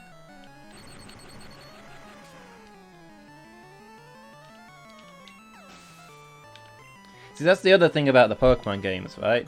It's unintuitive to us, but these are based on, like, Asian martial arts. Like the Pokemon gyms with their one type. Those are the dojos where there's a master who's working hard to perfect one school of martial arts. And we're the travelling maverick going to school after school, learning a few of their techniques, then beating the master and taking his sign, his badge, and travelling on to the next one, seeking to become the best, most famous trainer in the land. So yeah, Pokemon battles are meant to be like martial arts matches. You're competing to see who's the strongest, but you're also sharing your techniques and growing as a person. That's the idea, anyway.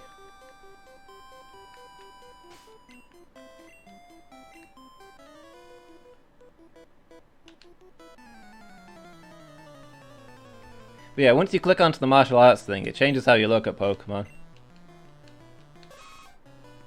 I mean, bearing in mind that this game is set in Japan. This is the Pokemon Universe version of Japan. Some of the later Pokemon games are in other countries, but definitely for this one. Yeah, this isn't like dogfights. This is supposed to be like actual martial arts. Like legitimate sparring kind of thing. Building your skills.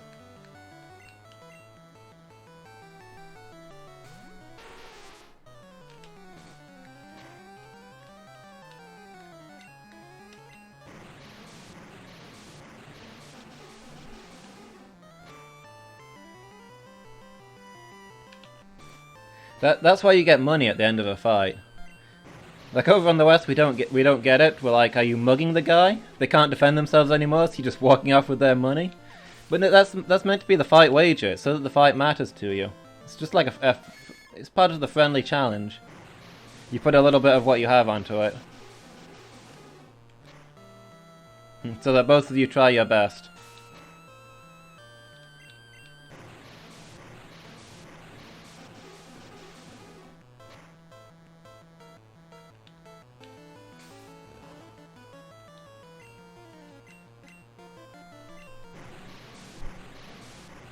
I guess that makes Giovanni like the... I mean, he kind of is a mafia thug even in this. And we're the wandering samurai trying to take that guy down. We stroll into town, deal with the problem, and then walk off into the sunset. Sheathing our katana or our Pokemon, or our Pokeballs as we go.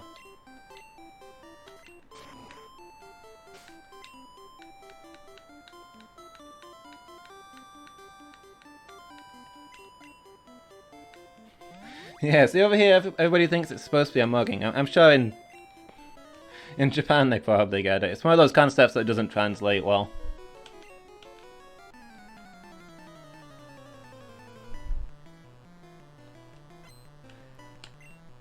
Western martial arts don't exactly work in the same way.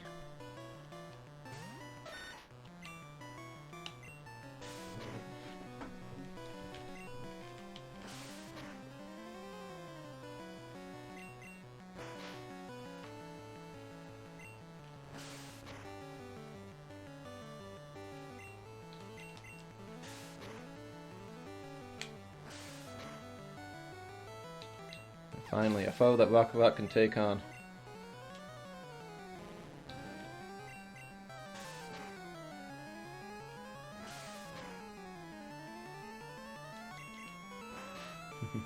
Splash! Splish, splash. Splish, splash, I was taking a bath.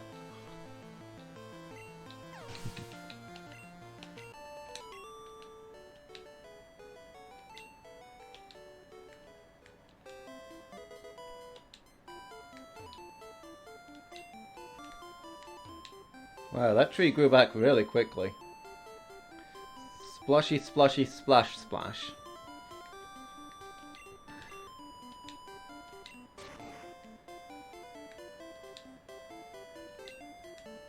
In your experience, most Western martial arts schools involve a lot of drinking and mainly out-of-shape middle-aged men. Yeah, that's fair. I mean, the biggest Western martial art is probably just boxing. Just getting in a ring and punching each other.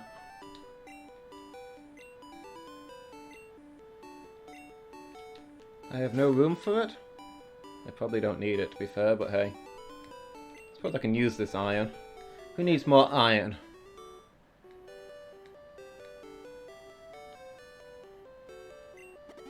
Snorella?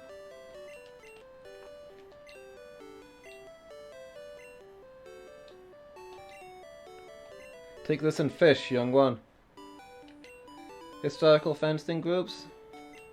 Yeah, to be fair, fencing is a Western martial art. That counts too. I was thinking of the unarmed stuff, but yeah.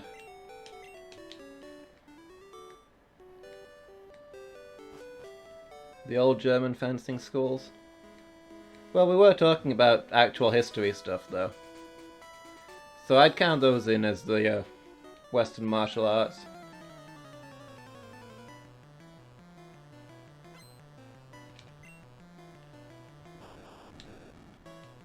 But yeah, we've got a few varieties of fencing.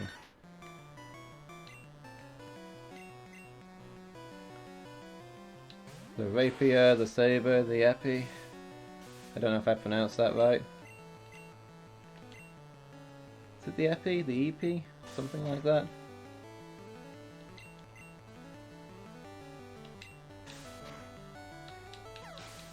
I know how to spell it, but I think I've only ever seen the word written down.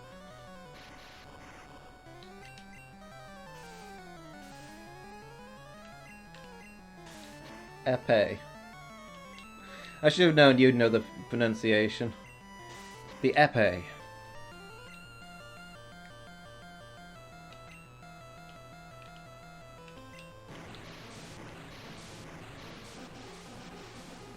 And that's the lightest one, right?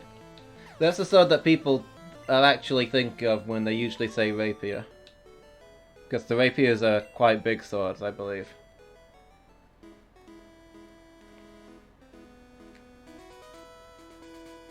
Your experience at the martial arts schools are men and women up to the age of 45, barely middle-aged, and a whole lot of kids. Yeah, but your martial art is Korean, right? We're talking about Western martial arts here.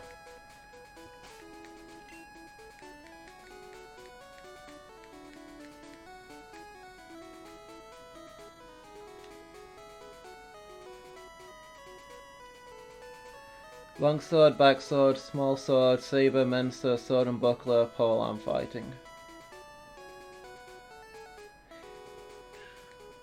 I mean, those are all legitimate fighting styles that most of which probably count as martial arts, but I think that not all of those count as fencing, right? There's only the 3 official fencing swords. Attract middle-aged men to my general area quite a lot. I'm always complaining about them. Is that to me or is that to Angel? I don't remember complaining about any middle-aged man.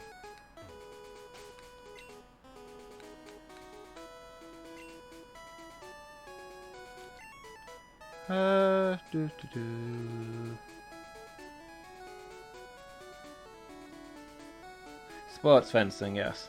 Yeah. It is to you, okay. That's fair then.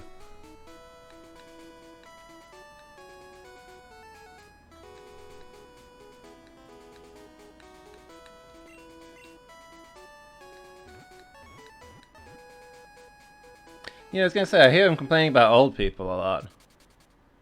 It kind of comes with his job. I don't know so much about middle-aged ones. Fencing comes from offensing and defensing? I did not know that. Makes sense.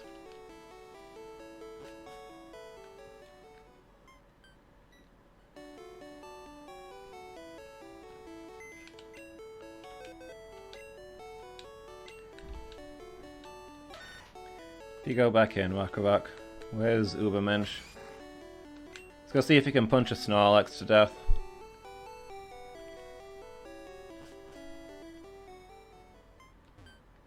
It's blocking the road, so we're just going to pick it up and drop it into the ocean. It'll float away. It'll be fine.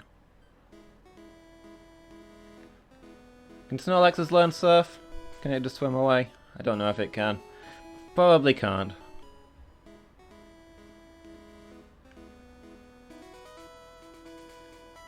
Ooh. Oh, I can't use surf yet though, can I? Where's Dot gone? New badges required.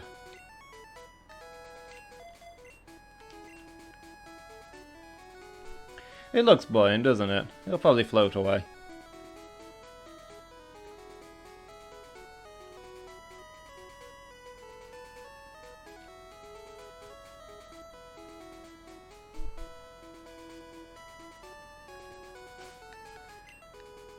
Here we go, let's stir this thing up.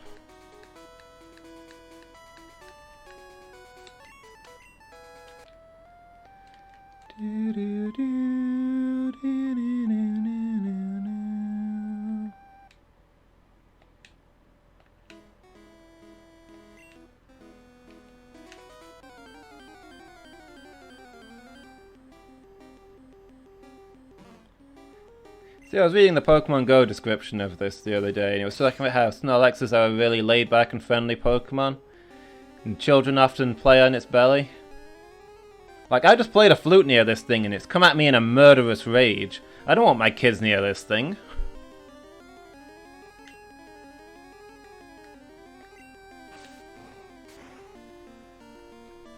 There are 2 Snorlaxes? Yeah, there's 2 Snorlaxes. By incredible coincidence, they're blocking the 2 routes to Fuchsia, so you can't get there without the Pokeflute. Well, that was incredibly easy.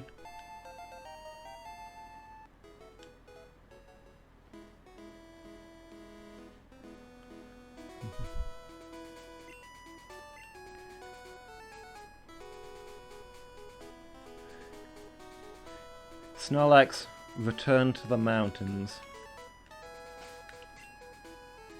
It's one with the earth now.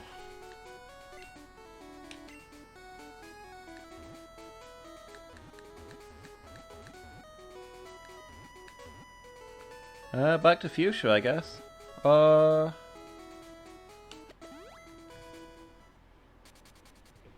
Technically, you only have to beat one of them. Because there's 2 routes that are being blocked, but you only need to go down one of them.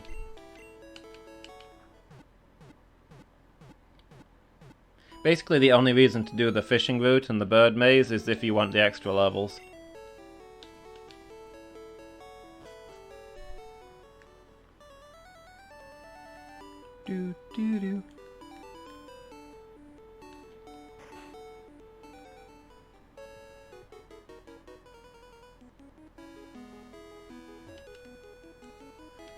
Alright, how many coins can we afford?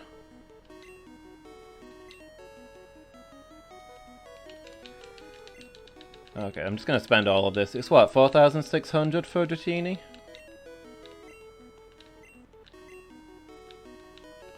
I think I got a name for it, but I don't know if it'll fit.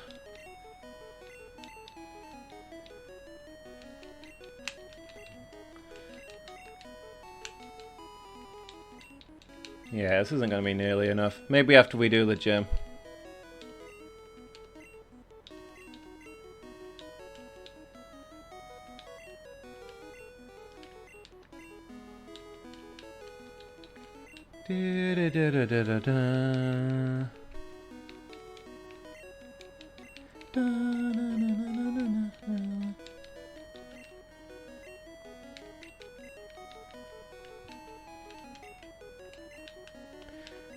It's too bad this isn't literally any other gen where a Snorlax almost always has a leftovers buried underneath it.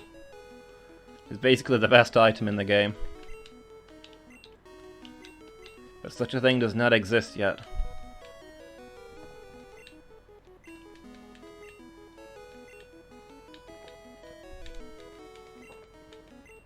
I have to look forward to at least Gen 2 for that. Less annoying than most arcade music? I mean, kinda. It's only the one track though, and it's only like 30 seconds long. I don't know if I'd want to work here all day.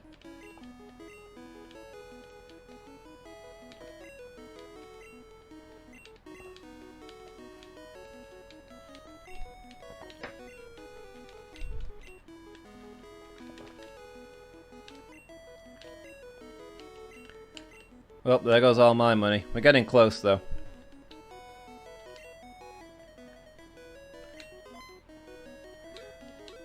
We'll have that Dratini sometime soon. Yeah, is it the gambling that turns you into Hitler, or is it these slot machines? I mean, is it the slot... Yeah. Is it the slot machines that turn you into Hitler, or is it the slot machine? Is it the music that turns you into Hitler? Do you listen to this music for long enough and eventually start thinking, maybe I should kill everybody? Always looks fun to work on a ride at a theme park. More or less fun than going on the rides at a theme park. I don't roller coaster well. It took a while to get a win. I don't think that's a good one. Yeah, listening to the same tune over and over is the killer. Expand that soundtrack.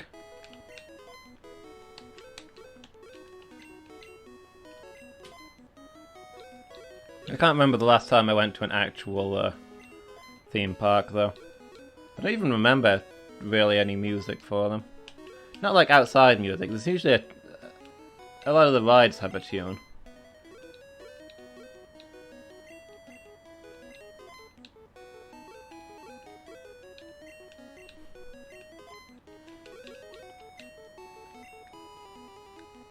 There was one ride that I always used to go on at Alton Towers.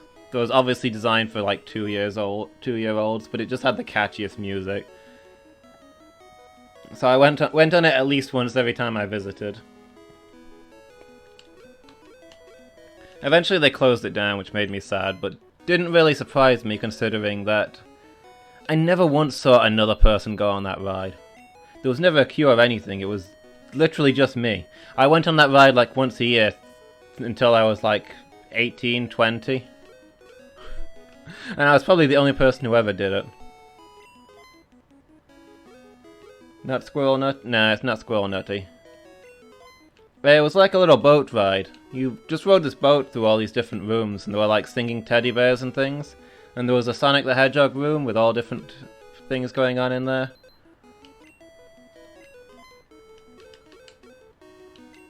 Yeah, you just went through different rooms, and each room was like a little stage show with different teddy bears doing things. And there was some bits where some dolphins would rise up out of the water and shoot water at each other, and... Yeah, there was a Sonic the Hedgehog room which had every inch of the room covered in TVs showing Sonic the Hedgehog games.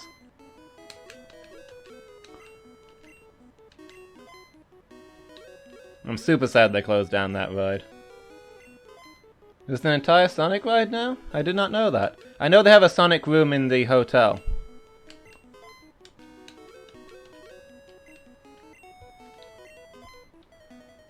I'm tempted by a Sonic ride. Is it a roller coaster though?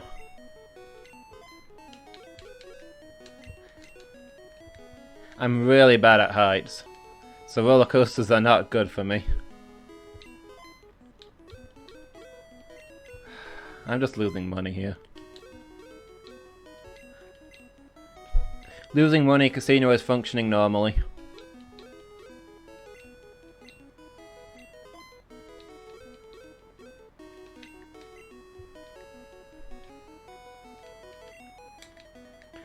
Games are scary.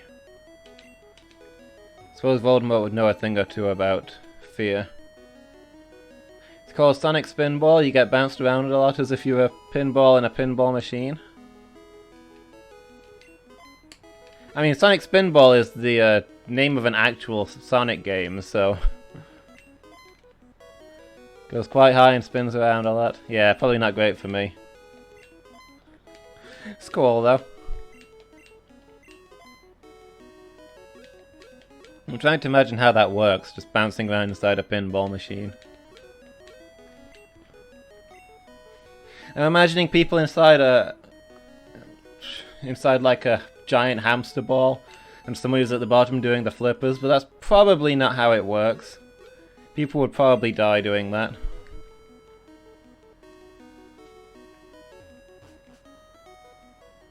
Maybe it's not called Sonic Spinball? It might be. It could be named after the game. If it's a pinball ride, it's probably named after the pinball game.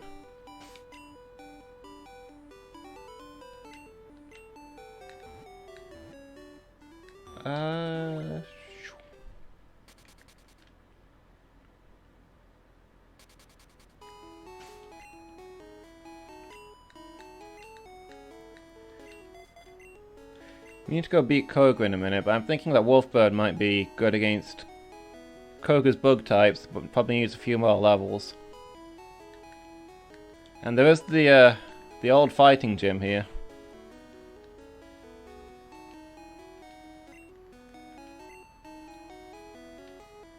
What are you asking me for? You're the psychic. Don't tell me not to say a word and then ask me a question. Ugh.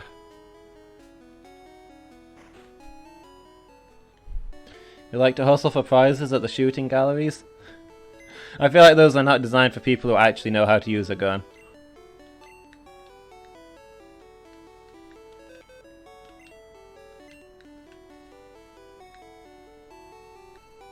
Although to be fair, I feel like most of those guns basically fire sideways, so you know, I don't know how much. Do your shooting skills actually help with those?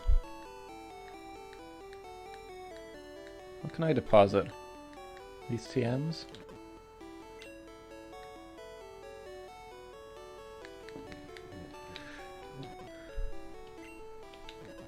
No, not the bicycle. Oh. This is super bad at least. Not using that. They do bend the sights, but you can correct for it. Fair enough. The gun shoots straight, it's just that the sights are rubbish. Fair enough.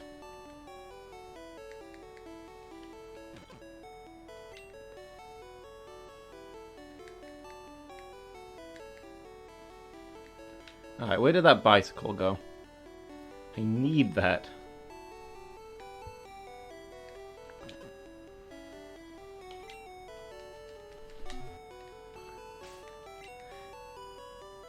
Yeah, Hokaduck was the... Hokaduck was the best thing that the fairgrounds have, because it's something you can actually win at. Let's put all lemonades at the top.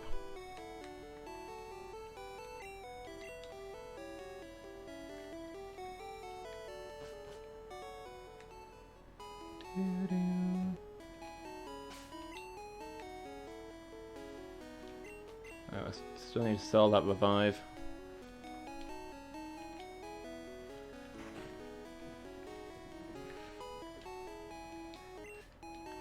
It's Mr. Psychic, the world's most famous psychic, and he's handing me a TM with a psychic move in it. I wonder what move it could possibly be. Gasp! It's psychic!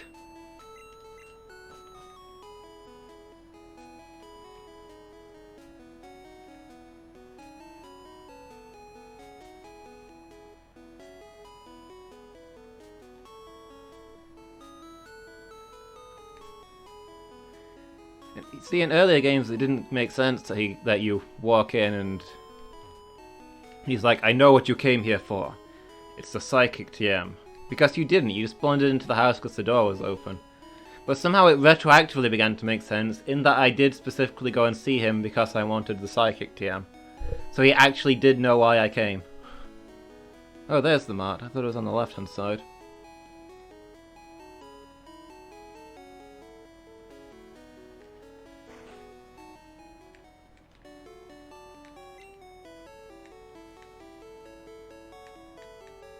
Let's see, what have we got? I get rid of that revive. It's not doing me any good. Should probably go deposit that TM at some point. Can you use Psychic to tell when you're supposed to pull the lever on the slot machines?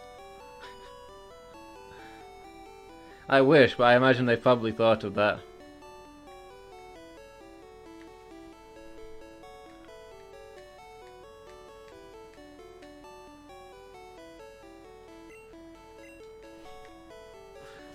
In later games you can use Magnet Rise to make the slot machine stop when you want.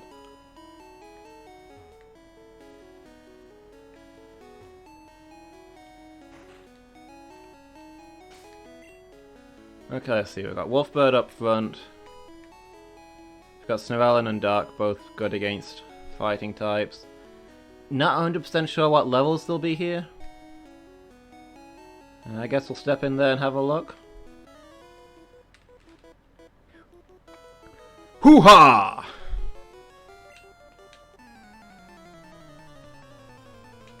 But don't call me useless.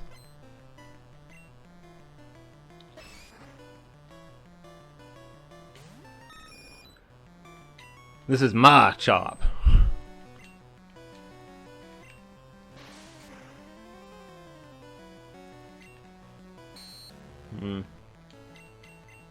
That Leah's making me nervous, as Leah's tend to do. See, we do extra damage because we're flying type, but we're also normal type, which is weak to fighting, so they'll hit us for average strength.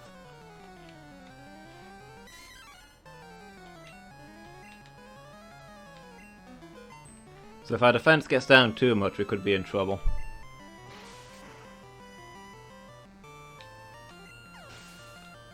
But monkeys are made out of glass, so I wasn't too scared about that one. Primeape, on the other hand... we can probably one-shot it. Oh, it's faster than me. I have regrets. I have regrets! Okay, I only hit twice. If that had hit 5 times, we probably would have been in trouble.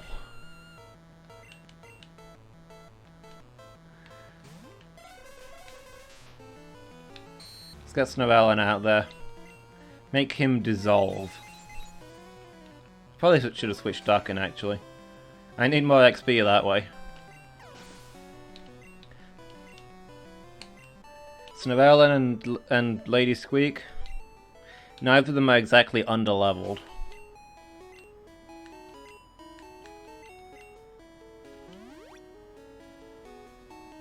$37, $38.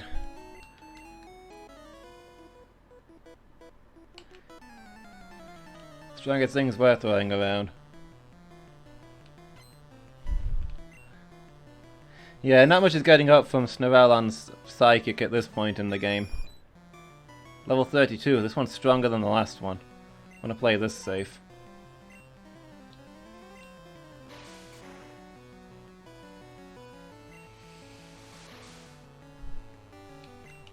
Okay, focus energy, that's a good thing because the move is bugged in this generation. It actually lowers your crit chance instead of raising it.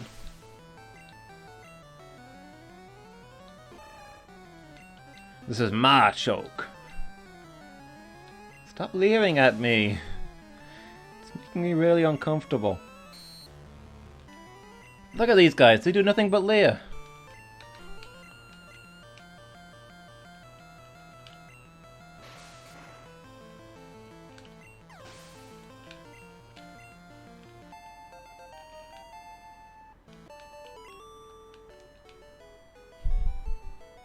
Leering in that pose, exactly.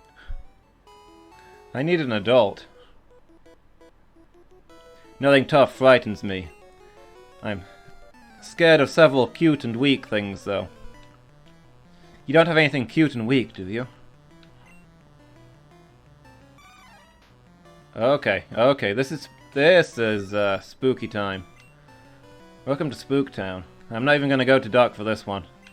Snarellen, you are absolutely up. Level 36 Primeape with an X attack? This thing could punch the planet in half.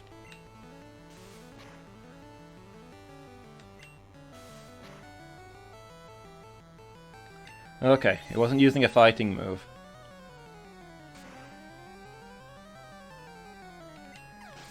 And Primeape is still made out of glass.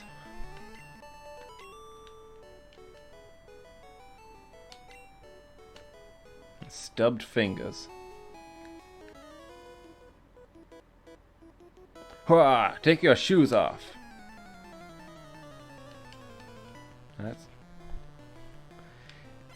I'm not going to take my shoes off if you're going to start leering at me.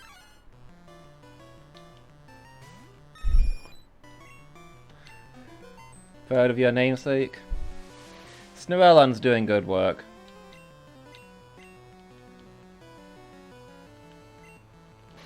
Hypno's a solid Pokemon. I like them better than Abra. The Abra line, everybody talks about how they're overpowered because, I mean, they are ridiculously fast and they do ridiculous damage and they will kill most things before they get a chance to fight back. But you can't switch into an Abra, they're so fragile. You know, a Hypno can actually take a hit. You can bring a Hypno out when you need it. Like, maybe for a one-shot battle, an Alakazam is better, but for a Nuzlocke, I'll take a Hypno anytime.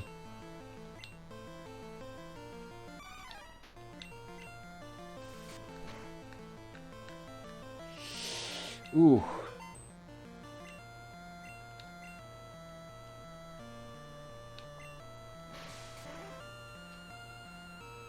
Okay. You beat it.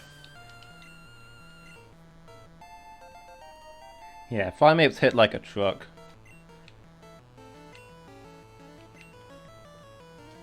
Check this out. Wolfbird's trying to learn a flying move. Level 31. About time.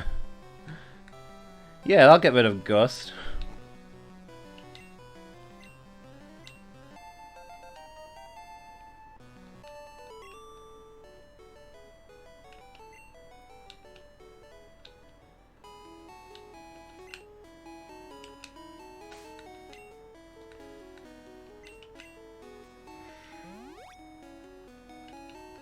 I'll drop a Lemonade on Snorelon as well. Let's be at our best as we take on the martial arts master. Sir, what do you have? I kind of want that to be all he says, just grunt. Karate master. Leader.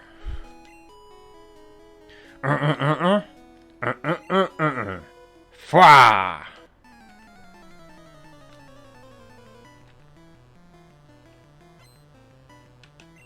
The Karate King. What have you got for us? Okay, level 37. This guy is actually serious. Is Duck only level 32? I thought he was a bit higher. That's a big level gap. I'm gonna send out Snorelon.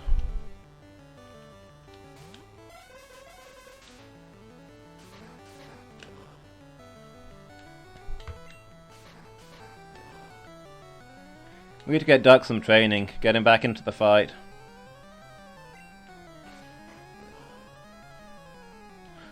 Rolling Hercule Punch.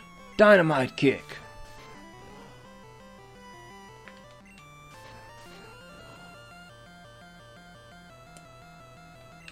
I mean, the Hitmonchan and the Hitmonlee, when are they bringing out a Pokemon named after a real master, the Hitmon Hercule? It gets out there and it goes chop. That's right, chop.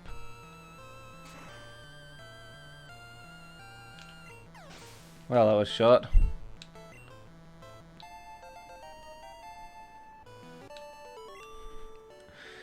Snorelon's power only grows.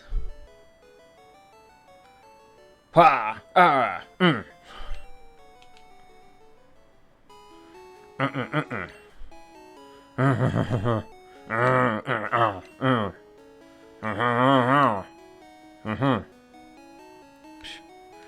I don't need your pity, dude.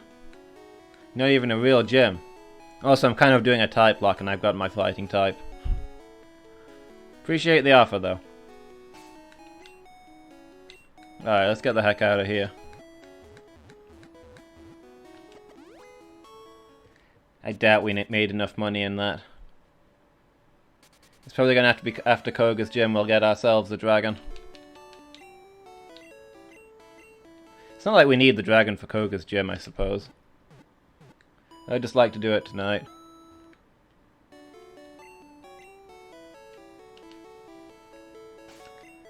Let's see.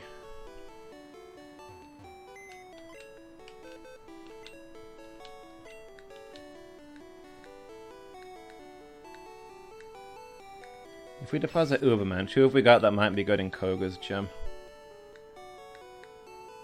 Probably Entropy. Rock Ground? That should do it.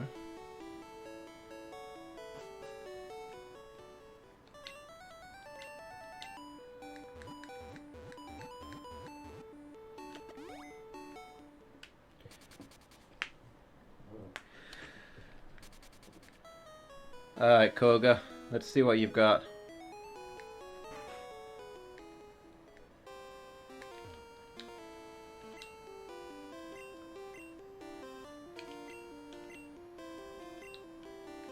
Thanks for all those tips about how to defeat a poison type. Well, I'm not really too bothered about defeating all these minor idiot trainers. I'm just gonna charge straight through. Oh god! Ah! My nose! I think it's bleeding. Ugh! Why would you put an invisible wall in here? And not have like a warning sign or something? Ugh! Oh, I staggered into this guy. Ugh! Excuse me, sir, do you have any tissues?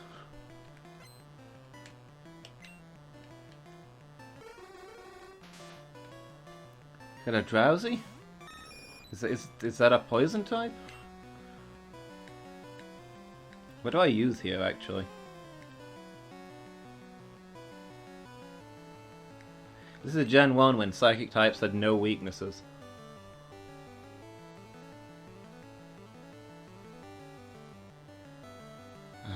Probably Lady Squeak. I'd send out Cake Bake, but this is a decent level. Like, I think the only thing Psychic is weak to in this gen, because Ghost is bugged and isn't actually super effective like it's supposed to be. I think the only thing that Psychics are weak to is Bug. And there's only actually like one Bug move. Okay. Switching it up, switching it up. I'll paralyze both of them. No, there's two Bug moves, right? There's Leech Life, which is awful, and there's Pin Missile, which is the only decent Bug move and is not very good. But that's all you got if you're going up against Psychics in this gen. Doesn't matter about Ghost Pokemon anyway, seeing as I don't have one. I guess that's true. I mean, we didn't need a Ghost Pokemon, right? If you guys thought that I needed a Ghost type Pokemon, you would have reminded me.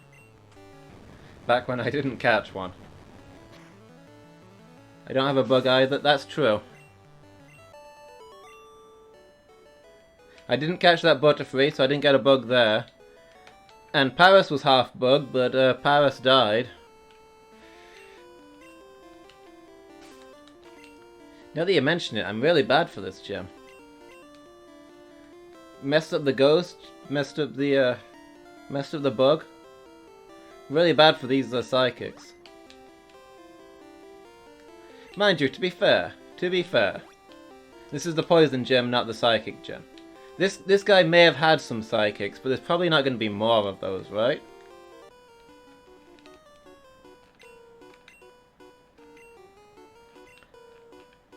How many psychics are we going to see in here?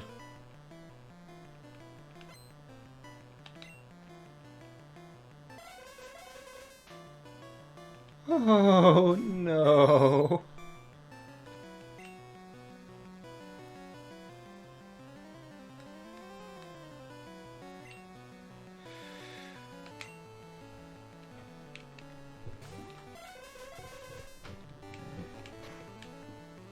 This guy is actual murder in a Nuzlocke. Him and his one ridiculous level Pokemon.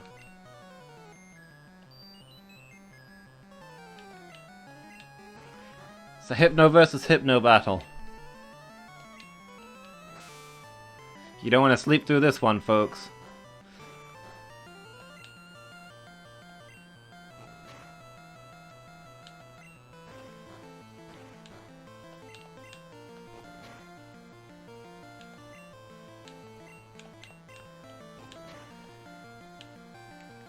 Hypno finishes Hypno with a Hypno Bot.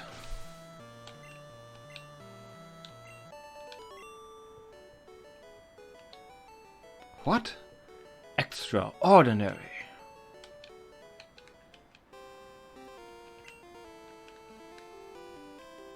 I didn't say anything about mixing brawn with brains.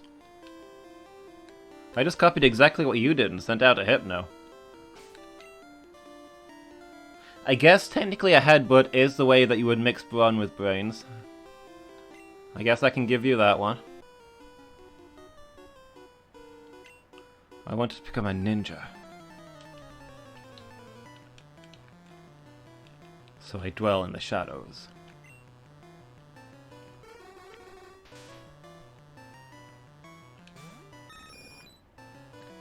Okay, okay.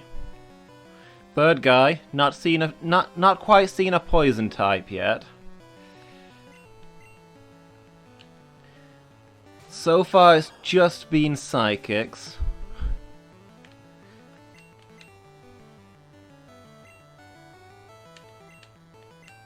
Okay, come on.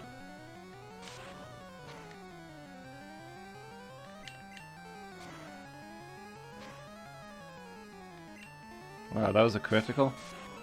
This might not be the best matchup ever.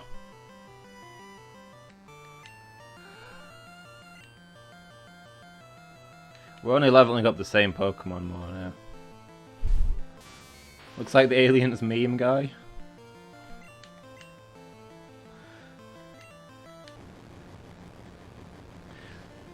There's a lot of evidence that Pokemon aren't native to Earth.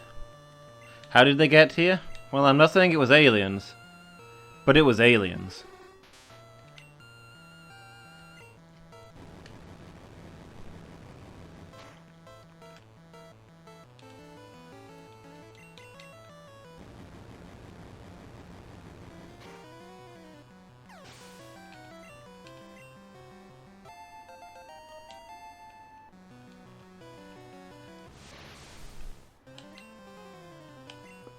What do you think the odds are that this guy has a poison type Pokemon? I'm thinking it's pretty low at this point.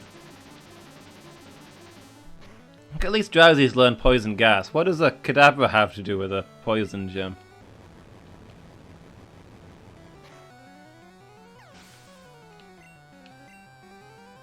I mean, what, is Sabrina's closed for the day? Actually, Sabrina's is closed, isn't it? The Rockets have shut it down. Is that why all the Psychics are here? Is there an actual plot reason for Koga's gym being full of more Psychics and Poison types? I'm not sure I'm comfortable with this new information.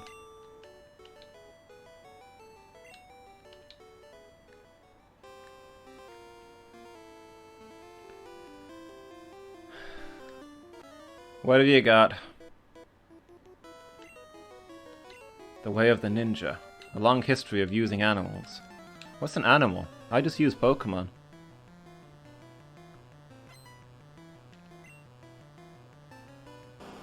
I remember there being more bugs in here. Guys? Don't look now. Especially you, Lady Meow, don't look now. But we've encountered... We didn't think this would be happening today, but we've encountered a poison type.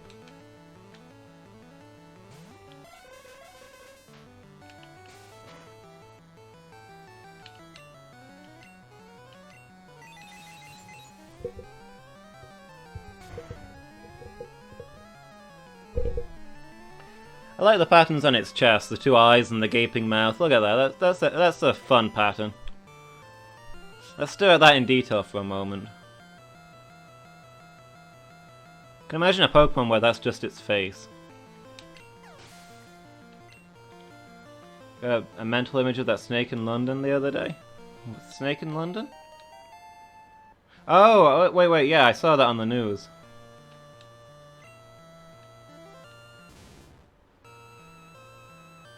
Okay, we're done with this. We're done with the poison types now.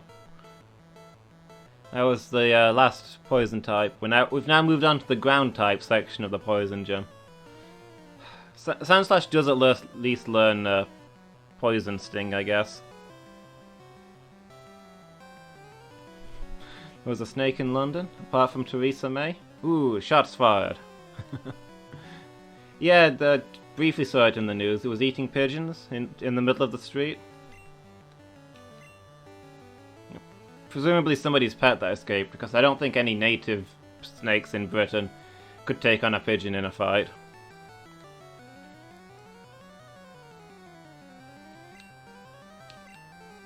Certainly no snake I've ever seen in Britain. They are normally fairly tiny.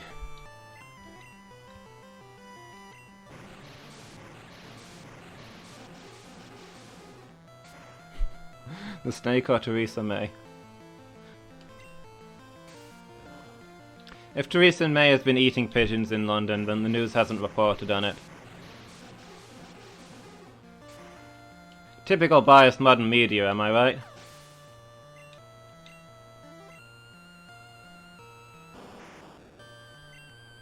Oh, we've got another poison type. Didn't see us coming.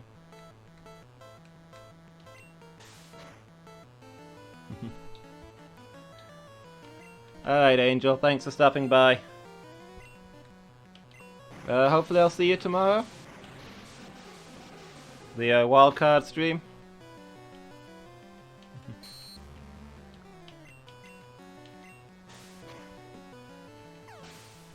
Yeah, good night. Thanks for watching.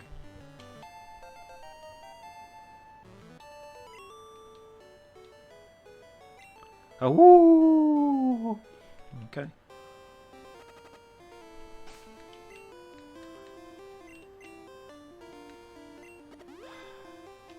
I'm just gonna go out and heal, I think, rather than keep chugging all my lemonades.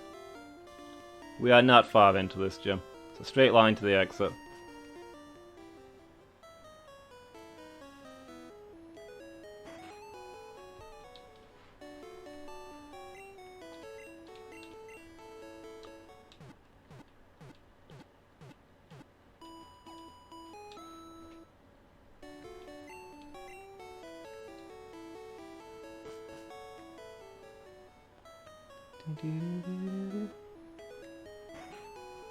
It's nice of this guy to put his gym so close to the Pokemon Center. Most gym leaders aren't that generous. Alright, here we go, into the maze. Which way do we want to go? Down here? Ah! Ooh! Ah! Eat! Oof! Don't know why I walked into that guy. He's not invisible. Excuse me, sir.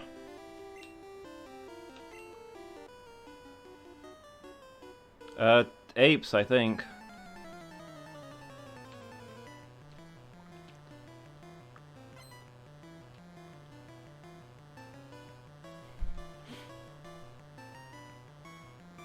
Okay, squint at this guy's sprite for a minute.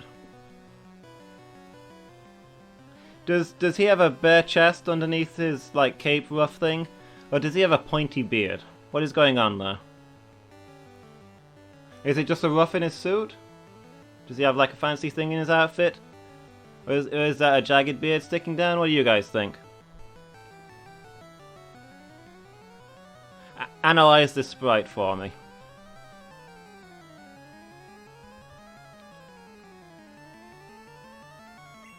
Pointy beard?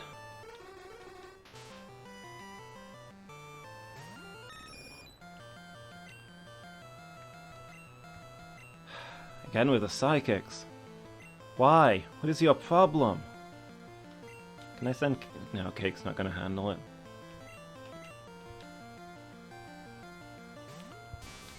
Yeah, see, at first glance I thought open collar, but it's... It doesn't... Bare chest doesn't really match the hair? You mean, the skin tone, right? His chest's not the same color as the rest of his skin, that's true. A beard or a cravat?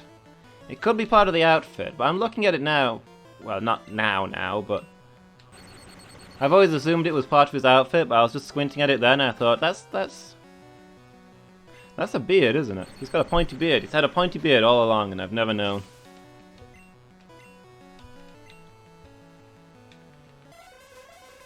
Lady Squeak, get out of there. Do not get headbutted to death. Nobody's getting headbutted to death on my watch.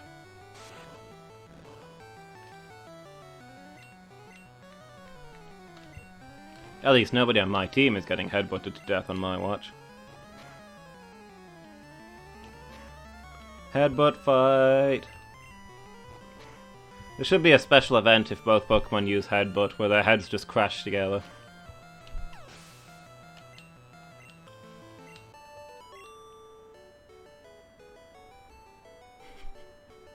Oh yeah, this guy.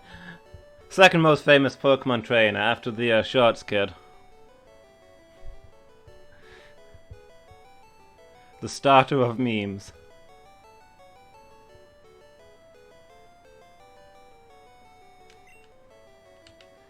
Moving on.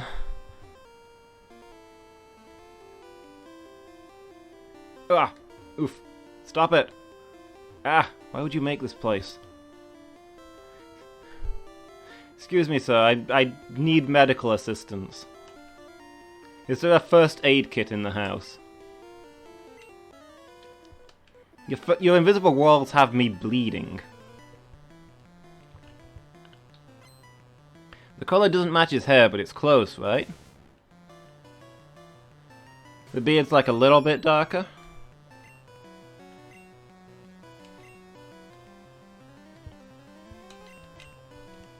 To be honest, my beard doesn't match my hair. My beard is significantly lighter than my hair is.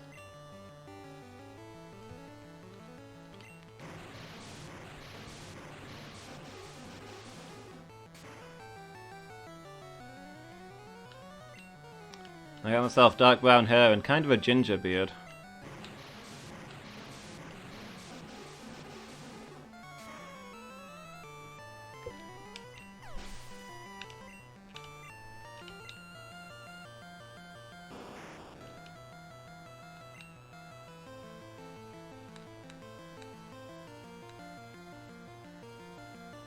Asmoth's beard is redder than his hair? Yeah, I guess so. Kind of a little bit. No, the hair is too? Ugh. The hair is too what?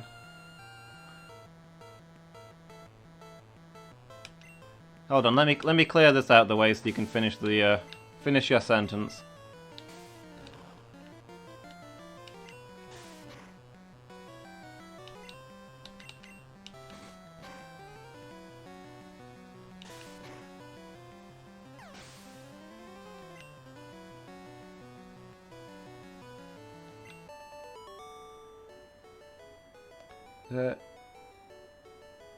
The hair is too spiky and cool dude-esque. Yeah, see, it looks like he's got a pointy, spiky beard and he's got pointy, spiky hair. I think it kind of matches.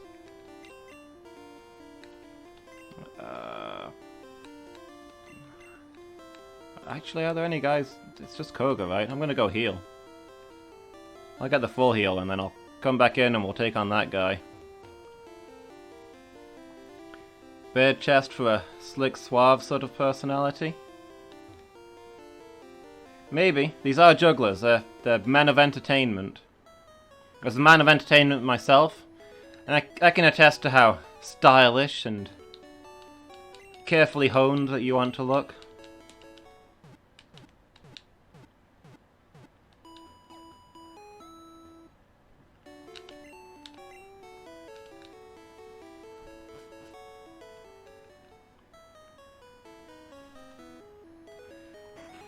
I feel like we're no closer to settling this.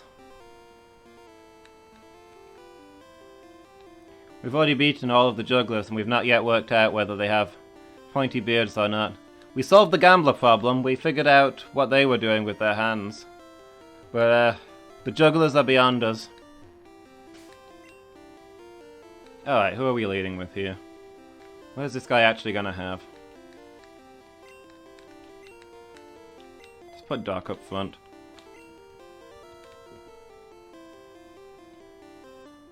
I feel like Doc is a safe lead-in to most things. Unless this guy's gonna have more psychic types. Now, he has nothing but Venonats in yellow, but I don't think he has those in this. I think he's legitimately a poison trainer in this. So we're probably gonna end up resorting to Snorel and stomping him, but we'll see. I can't remember exactly what he's got.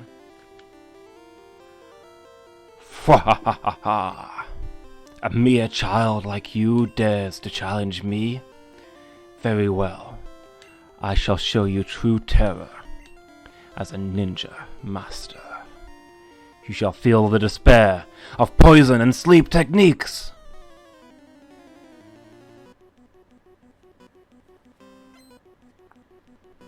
Hoo-ha! That is not the pose of somebody sending out a Pokeball. That is the pose of somebody going for my throat.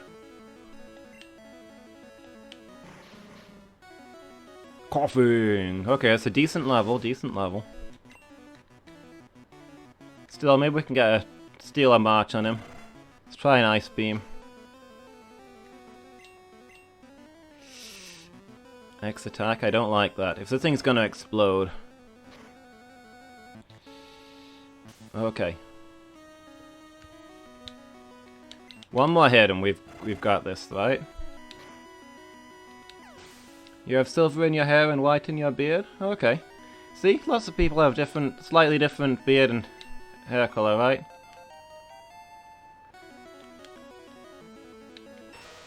Okay, anyway, the important thing is we ate that smoke screen. So now we can switch into Snorelon and have full accuracy. Good work, Doc. You took that hit for the team. Again with the X attacks. I mean, it's valid because Poison uses physical attack in this gen. But it's a little spooky because I know Mux can learn Explosion. Explosion is what I'm worried about. Explosion is the Pokemon killer.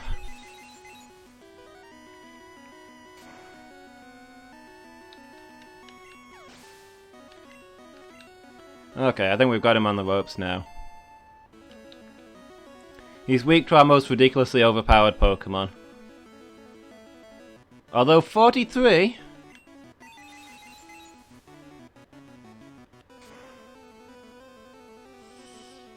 Okay, one shot at him. 43 means nothing.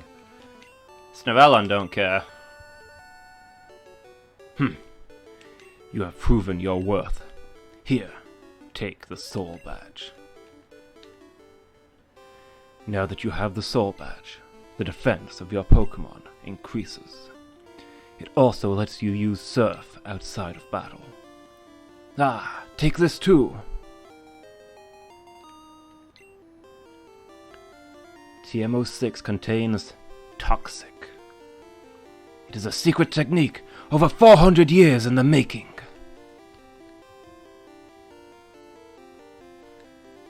Toxic actually pretty good.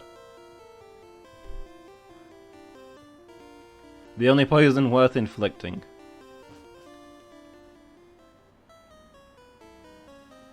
Okay, so Koga was less scary than the guy with the level 50 Hypno.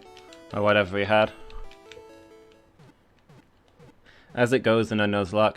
You don't worry about the trainers with lots of Pokemon, you worry about the trainers with one Pokemon. Because it's really high level every time.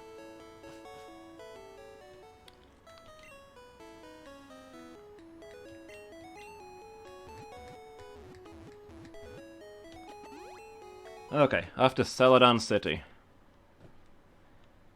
Hoping we've got enough.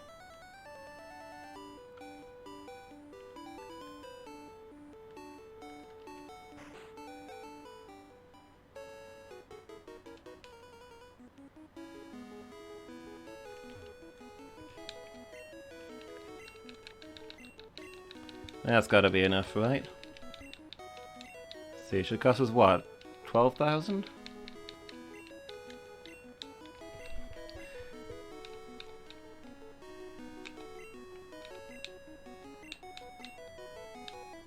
Celadon City, where grass is green and the girls are pretty? Maybe. I don't know if there is any. I don't think I've seen any grass in Celadon City. Celadon City has a serious pollution problem.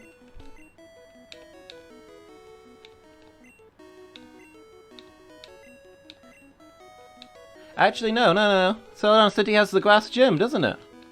And that's full of girls, and it's pretty themed.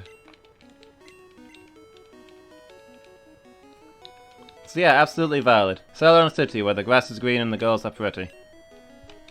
There's the accurate description of this place.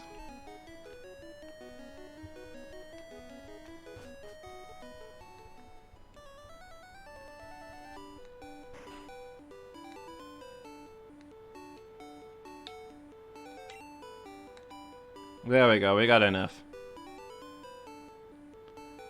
Time to get ourselves a dragon. I don't know if we'll end up using this because it takes a really long time to level up, as dragon types tend to do. But hey, it's also really ridiculously powerful. So, if we get ourselves into trouble, this will be our very own superhero. This is a legend in the making.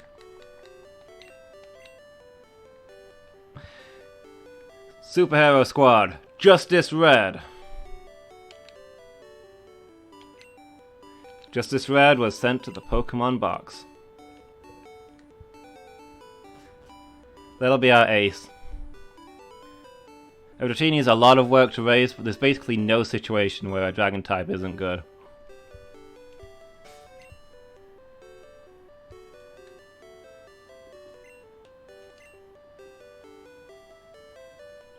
Shall call upon it whenever we're in trouble.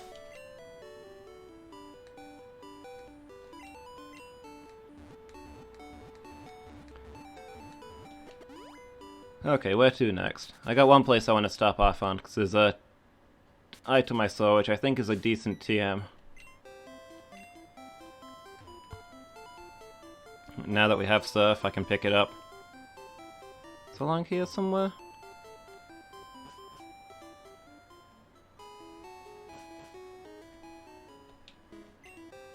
And then I guess we've got to go to Silphco. Oh hey, there's a thought, there's a thought.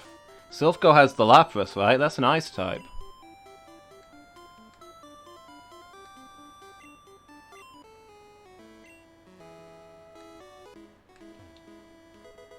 TM16, I believe that is Payday.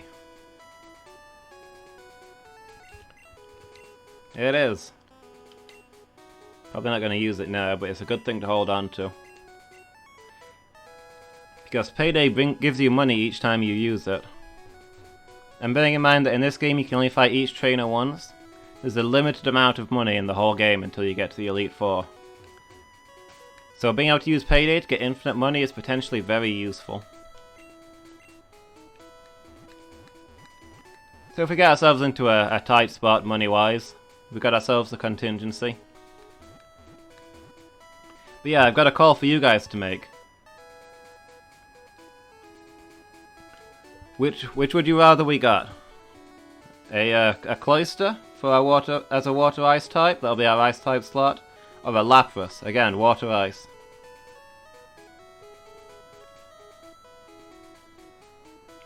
Or I suppose we could hold off until we get to sea form and catch ourselves a seal, but there's no guarantee of that. We might encounter a different ice type in there.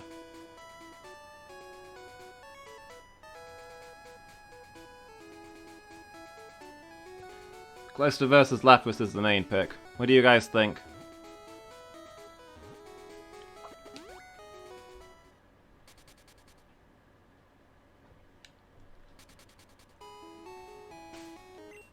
Lapras? I'm cool with Lapras. Let's put Entropy up front. Seal is tempting because I haven't used one in ages. We've got no guarantee of getting one if we do go out there. You pick Lapras of the two as well? Ha! He's taking a snooze. Typical thief taking everything that's not nailed down. I do like Lapras more than Cloyster, but I haven't used a... I used a Lapras recently in one of our Nuzlocke night runs. So that's the main appeal of the Cloyster. You like seals because they like seals. That's fair, accurate. Seals certainly are like seals.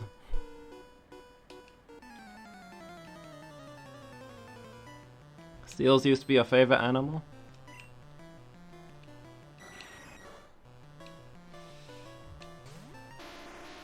I'm hearing a lot of seal talk. I could potentially sidestep the Lapras and see see what we get.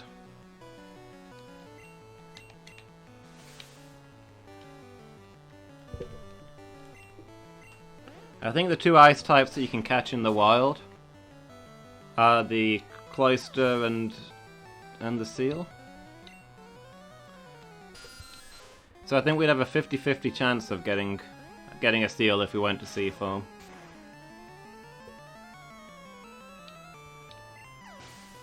What's up with that Golbat? I don't think it has any problem that Golbats don't normally have.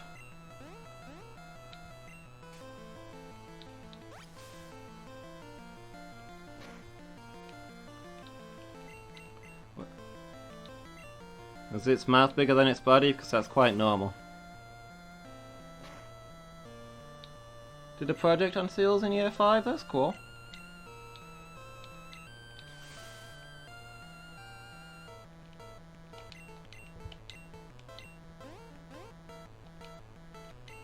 I saw a bunch of seals when I was in, what's the name of the state? California, that's the one, recently. There's whole beaches that are just littered with them. And then we went out onto a pier and there were some just lying on the bottom of the pier. I think it was seals on the beaches and sea lions on the pier. Tillycat, what are you meowing at?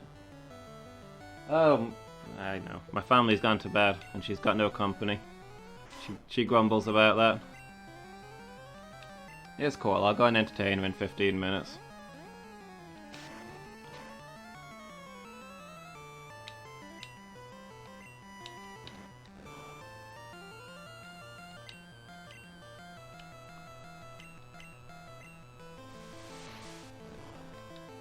Hey Lady Meow, you're the seal expert, right? Do you know how you tell the difference between a seal and a sea lion?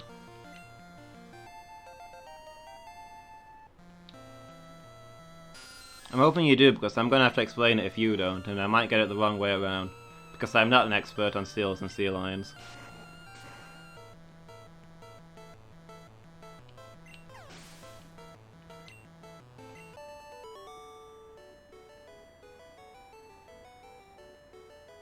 Seals are still your favourite animal? That's cool. Yeah, wolves and cats also likeable. I'm quite fond of cats, even though one's doing its best to ruin my broadcast right now. I'd go open the door and let it in, but I'm not sure that there aren't people still wandering around outside and they'll make a noise.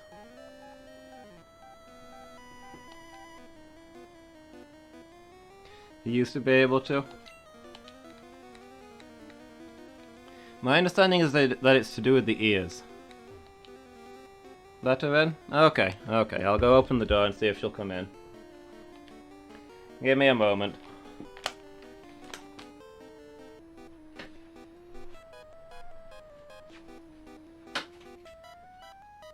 Tillycat, what are you doing? Are you coming in?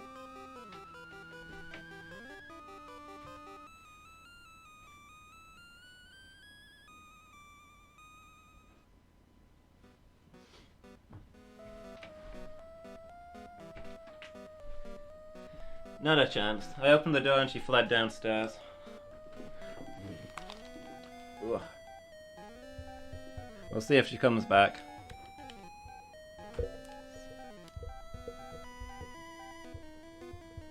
Yeah, the ears. Seals don't have external ears. Yeah, Norellan's got it. Sea lions have actual ears on the side of their heads, even if they're usually just like bumps. But seals have their ears are internal, protected. They can still hear, but not as well. It's like covered up. Wow, that guy's got good eyes. Must be decent glasses. Also how the foreflippers are jointed. To be fair, there's probably a lot of differences between the two, but that's how you easily tell which is a seal and which is a sea lion. You look to see if they've got ears.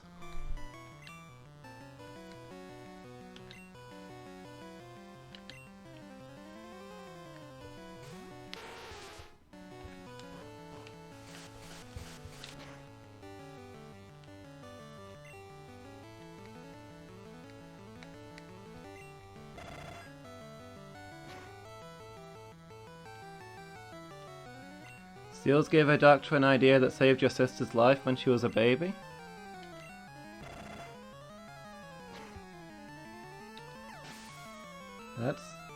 That's kind of cool.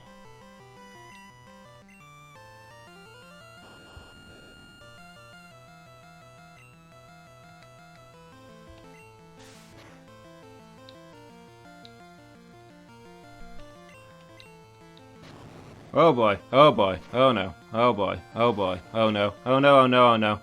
Okay, that did nothing. I see self-destruct and I start panicking. I've lost too many Pokemon that way.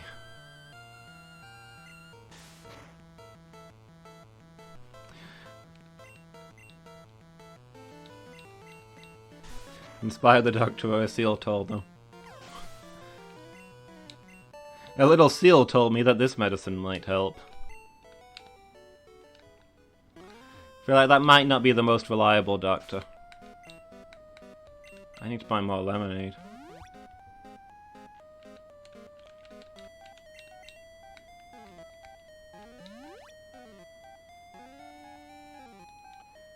The heart was beating too fast. Seals slow down their heart rates when they dive deep down because it's so cold down there. So the doctor dumped her in ice water and it sorted her heart right out.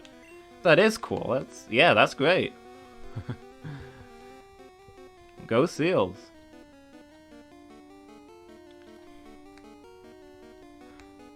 Sounds like an actual, like, Dr. House moment as well.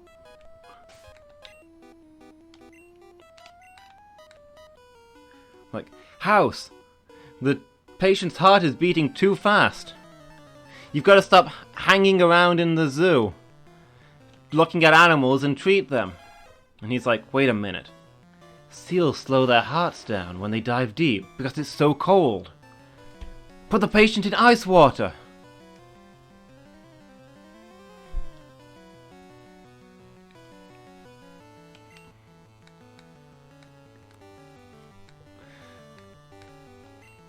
You're keeping your cool, I'm off panicking.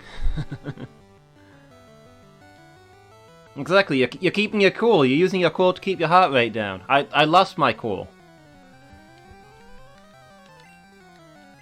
I gotta learn your lessons, your seal powers.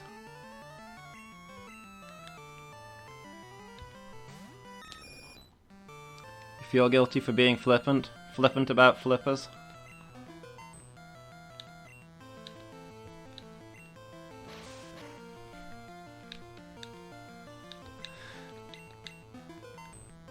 That's 100% how it went.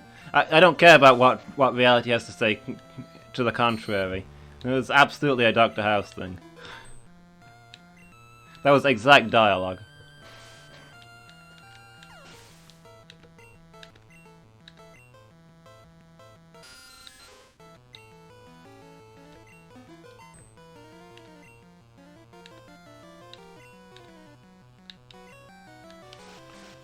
So yeah, hang on, I need to scroll back up because we got sidetracked on this trivial little matter of Lady Meow's sister's life being saved. What was the other difference between sea lions and seals? Sea lions can prop themselves up on their foreflippers, whereas seals can't. Okay. So if you see them sitting up, you also know that they're a sea lion. Check if they can sit up, check if they've got ears. That's how you tell which one you're dealing with.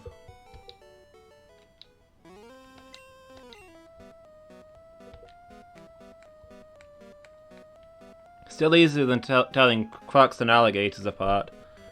Something to do with how their teeth overlap? I can never remember that one.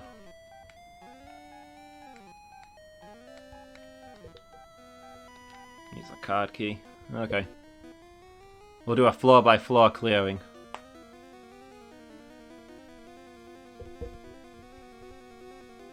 But yeah, that's a legitimately cool story, Lady Meow. Thanks for sharing that one with us. I feel like we need to get a seal now because of that.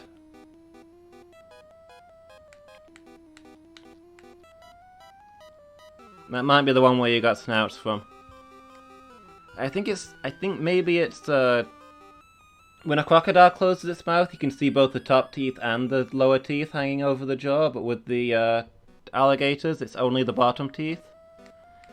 That's just a guess, though. It's something to do with the way the teeth are laid out.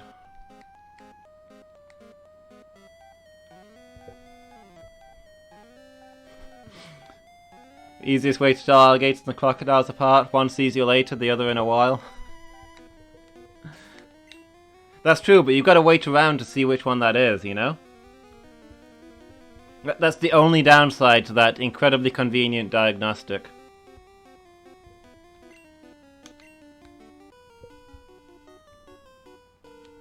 I mean, the issue is if you're hanging around with an alligator or a crocodile, you might not have much time.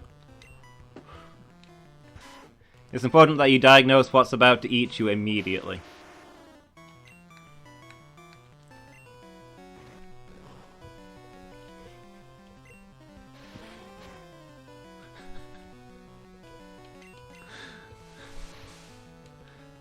Made you choke on watermelon. We're sorry, Lady Meow. I know you are probably unprepared to encounter humor on this channel.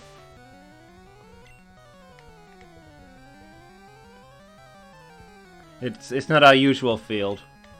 Hey, a Hypno. I might get Duck out of there because he's a couple of levels up. Yeah, it's only level 28. Cake Bake, you can finish this.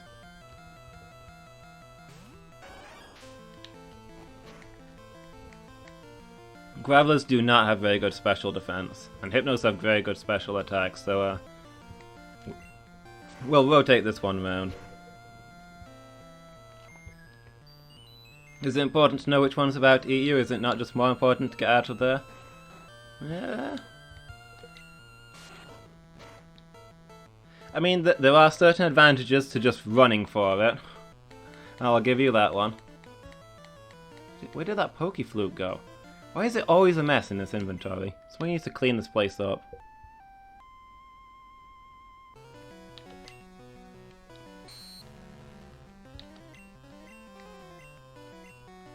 Okay, but say you don't manage to get out of it. Say the alligator or the crocodile grabs you, chomps on you a bit, drags you under the water, rolls you around, drowns you, and then swallows you whole, as both are prone to doing. And then you end up in the afterlife and you're talking to some guy and he's like, so what killed you? And you're like, I don't know, I mean, it was an animal, but I wasn't really up on my lore, you know? I don't know how to tell the difference. I mean, the dude's gonna think you're an idiot. Don't even know what killed you? I mean, come on.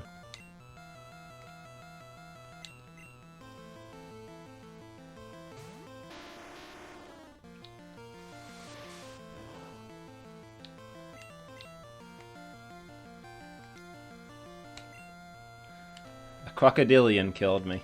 Yeah, that's fair.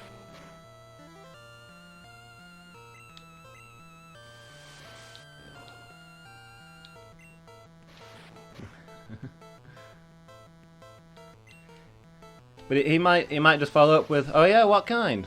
You can't take that chance.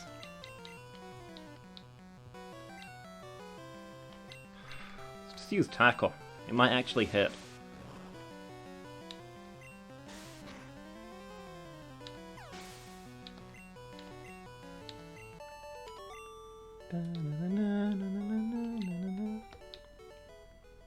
I think the trick with crocodiles is that once you're out of their immediate lunging distance, and if you've survived the most difficult part, which is not being killed by them before you see them, you want to circle as you run. They're startlingly fast in a straight line, way faster than they look like they should be.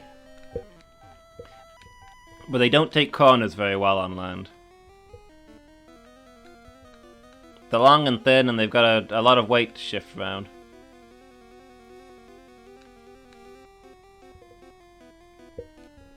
So you can usually get behind them, and that's when you outrun them.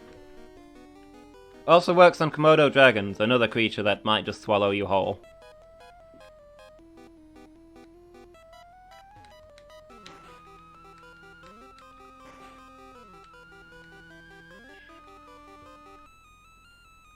You know, it's getting time. I think I'm gonna go heal up, and then I'm gonna go buy some lemonades to cap off the session. Then this session will have everything that a session needs. You know, we'll have beaten the gym, we'll have gone gambling, and we'll have bought lemonades. Just can't get enough lemonades. Best item in the game.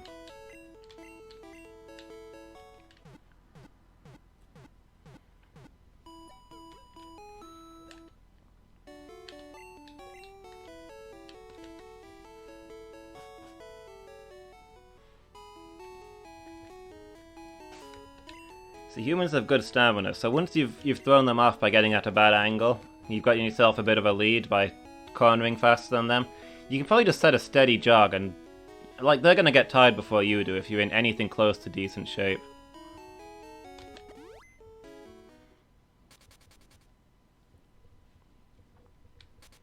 Like, sure, they'll probably be faster than you, but they're on the clock.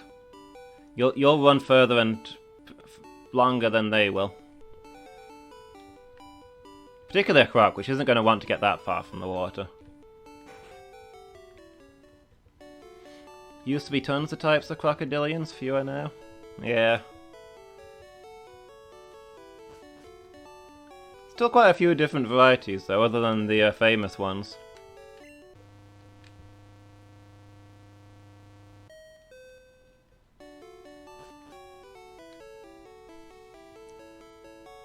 Also, considering how long crocodilians have been around for, it's not surprising that we've lost a few along the way. Like, those things predate a lot of dinosaurs.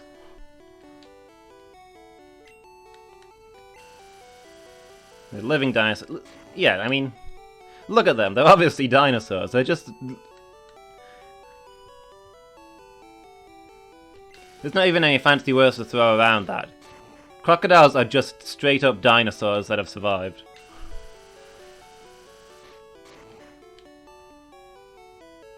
Was one with weirdly long legs? Oh, okay. I remember going to one place, it was like a... It was kind of like a dinosaur zoo, except obviously it wasn't real dinosaurs. But they had a life-size statue of a dinosaur-era crocodile.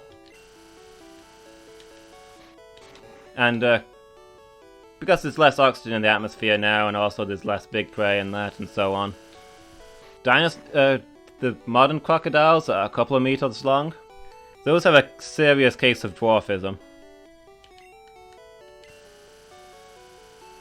Like, dinosaur-era crocodiles were like 10 meters long. Just think about that. That's a ridiculous length. That's huge. They were massive.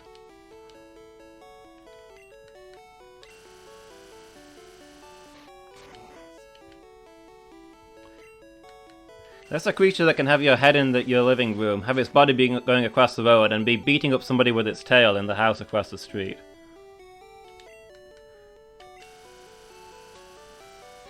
And they had the height and width to match that as well, in proportion to like modern crocodiles. And bearing in mind that crocs are like a third mouth. It's like 3 feet of... that's like 3 meters of mouth.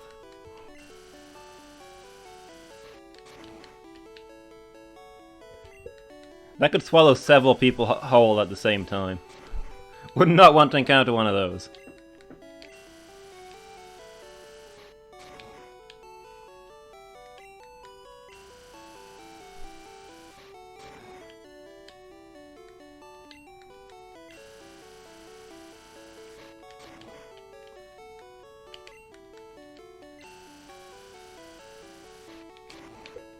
I mean, crocodiles, most terrifying animal? They've got to be a contender, right?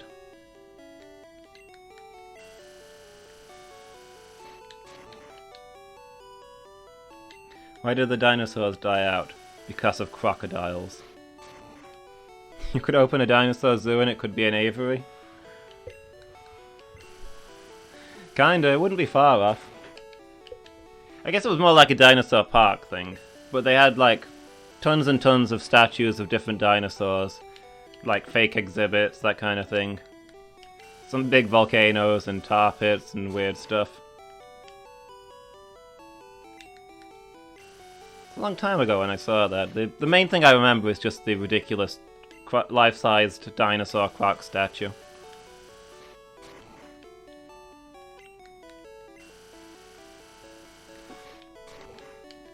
Yeah, top tier terrifying animals.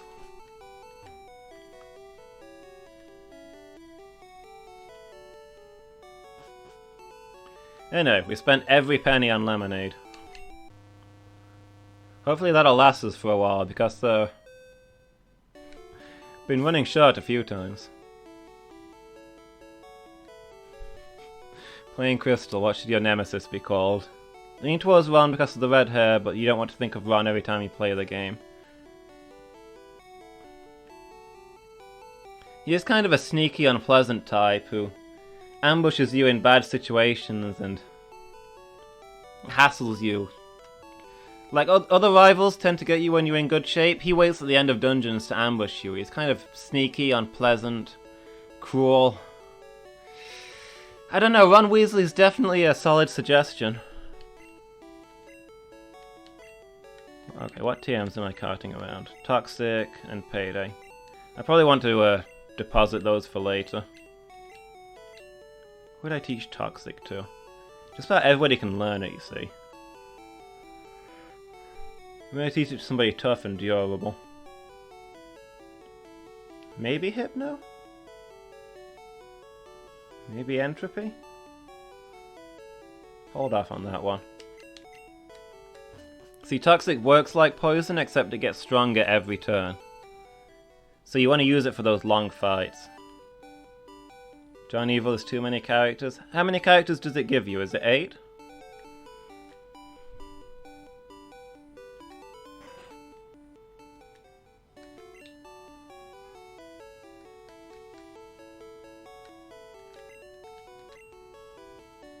And 7. Oh yeah, the games give you like 10 characters for Pokemon and then 7 characters for the people.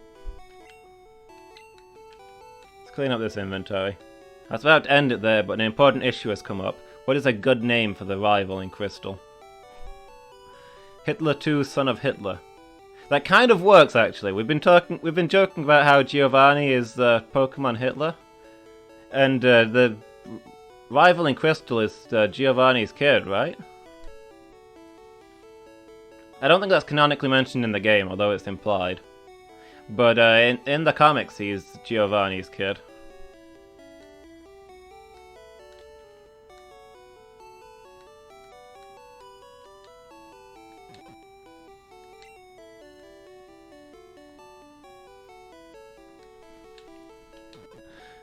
Yeah, Norellan, you're on fire today with saying smart things without realizing it.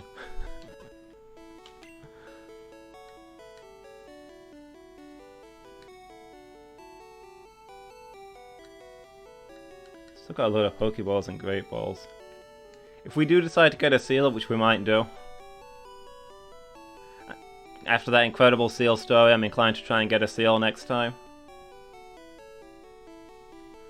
We might still need those Great Balls and Pokeballs. After that we can probably sell them all, because we won't be getting any more Pokemon in this game.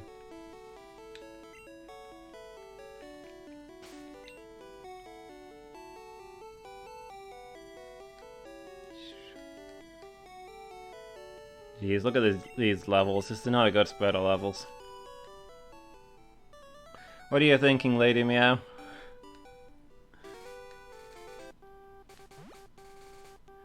Does Hitler too? Don't risk forgetting my catch. You want me to get the Lapras just because you think I'm that incompetent? I did do it once, I suppose.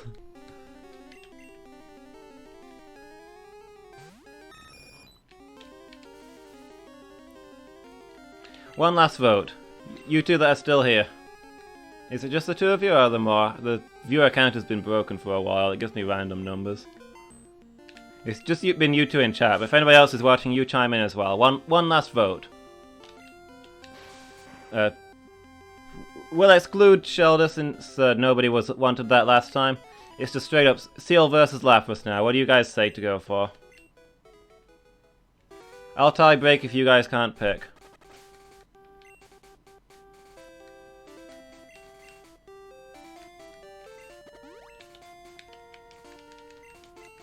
One last vote and then we'll end the episode. What do you two say?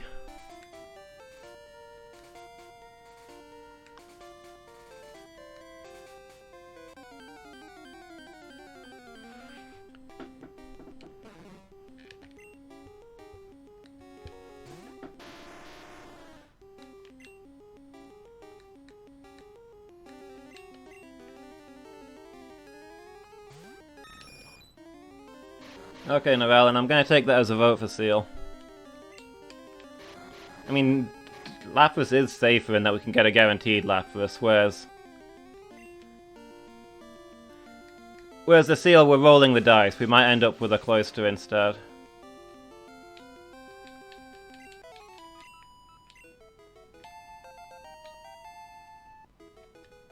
So I think there's Wild Shoulders in there as well.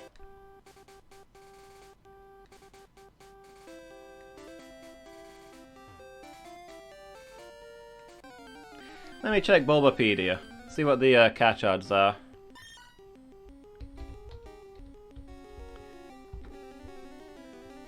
Seafoam Islands. Let's see, Gen 1.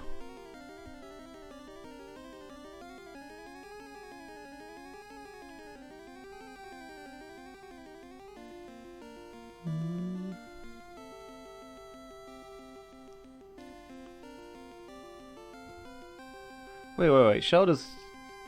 Is Shelter Red exclusive? It's only on there for Red, not Blue.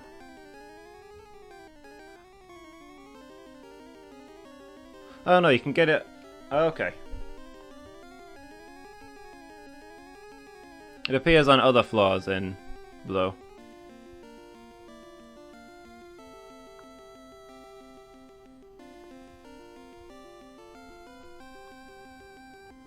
Top floor of Seafoam Islands is... there's no shoulders in Blue, so we can get a guaranteed seal if we go to Seafoam. Assuming it doesn't know self-destruct or explosion or something crazy.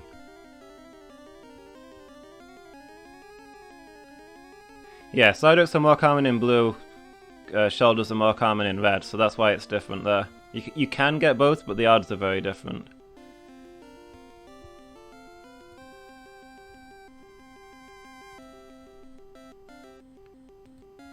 I think we should get a seal, guys.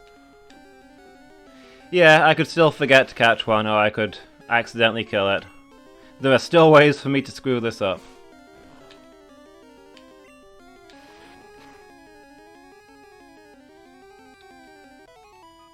I shouldn't kill it.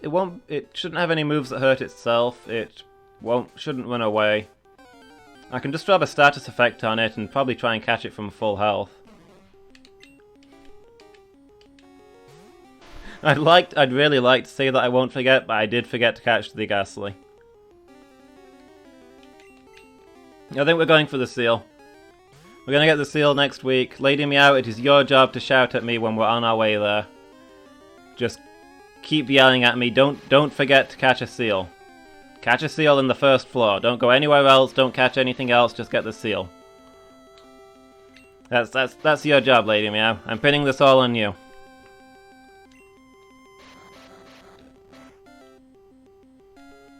Shout!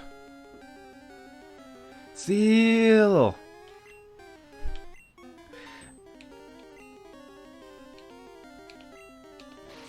I'm glad we've established this. If we don't get a seal, it's entirely the fault of people who aren't me. I'm relying on you guys to remind me. Let's see, we got to do... Gotta do Silphco in the gym and then it's straight to Seafoam Islands, so we should get to do it next week. Unless we get slowed up somewhere. It'll probably be the end of next session. So yeah, W Pokemon again next Tuesday. Tomorrow I'll be playing some random Sega games. I think it might be starting by doing Rocket Knight Adventures again, but on the maximum difficulty this time, seeing how far we go. I'll move on to something else from there, because it probably won't take me long to die. So hopefully I'll see you guys for those. In any case, I've had fun tonight. I think this has been a good stream. I hope you guys have enjoyed it too. Thanks for watching, and I hope I'll see you guys next time.